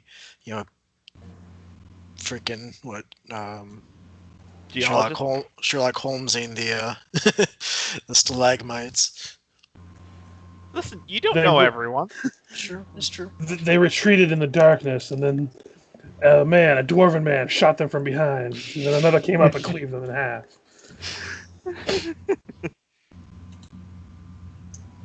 So yeah, take a day here. My action will probably be taking out the bodies, and probably one other person can help me with that. Yep. And the rest of you can scavenge while he's doing his cover up. Maybe, I don't know. Yeah. Sounds good. I would say, Thrum, you don't help me take care of the bodies because you probably have the best survival. You can probably start looking for food. Yep. Oh shit! All right, this is gonna be a something. Let me quickly roll this. You find 30 pounds of mushrooms. I want to find a 6-foot tall mushroom. You know, it's funny that you say that. Also, by the way, there's like a lot of really tall mushrooms here. But you were like looking around for like the same kind of edible mushroom you've been searching for, and you're like picking up some normal sized ones. And you look up, and there's one of those edible mushrooms about the size of a large bush, so it's about 5 feet tall, as big as you. It's 10 pounds of food. Nice. Because I rolled double for foraging, so you got a critical, and then you doubled it again. So you got 10 pounds. You just roll it back. Yeah, it would make sense that we would find some edible ones that were giant. Mm-hmm.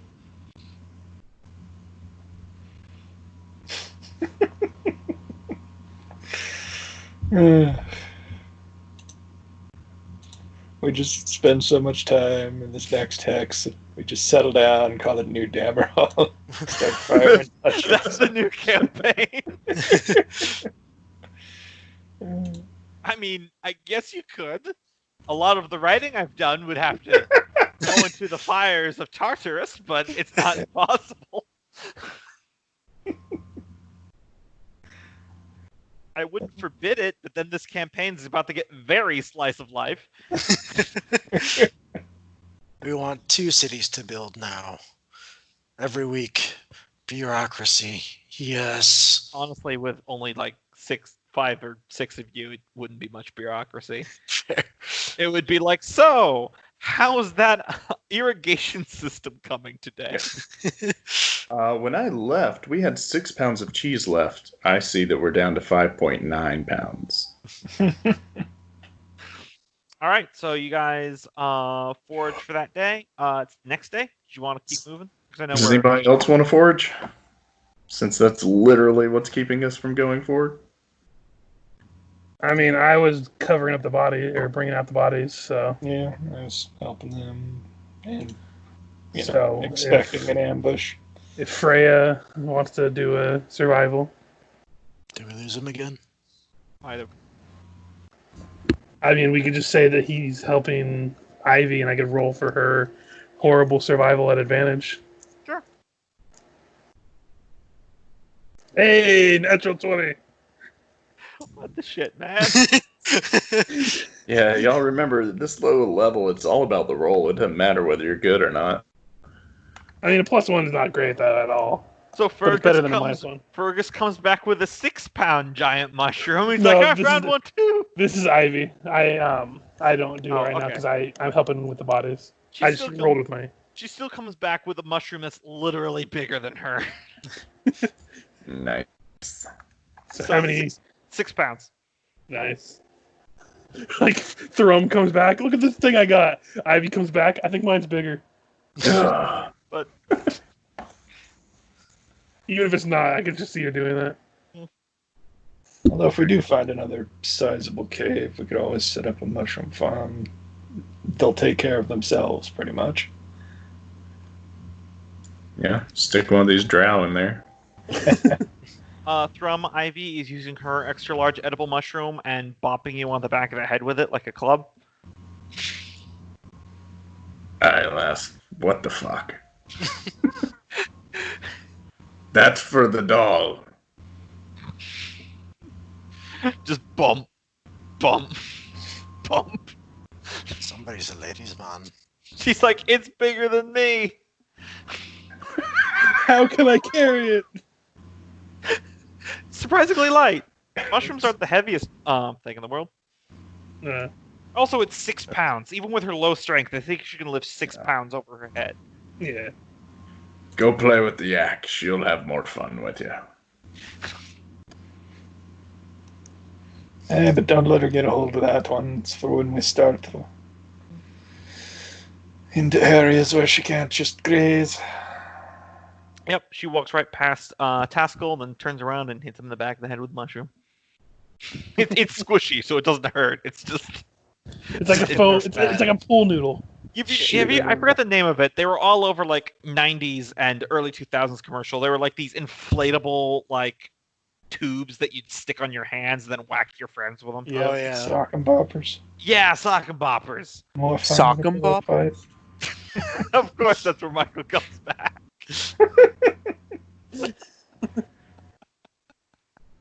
But yeah, she just basically did that for fun. And then I believe that lets us set off the next day, so that'd probably be a good point to stop, I think.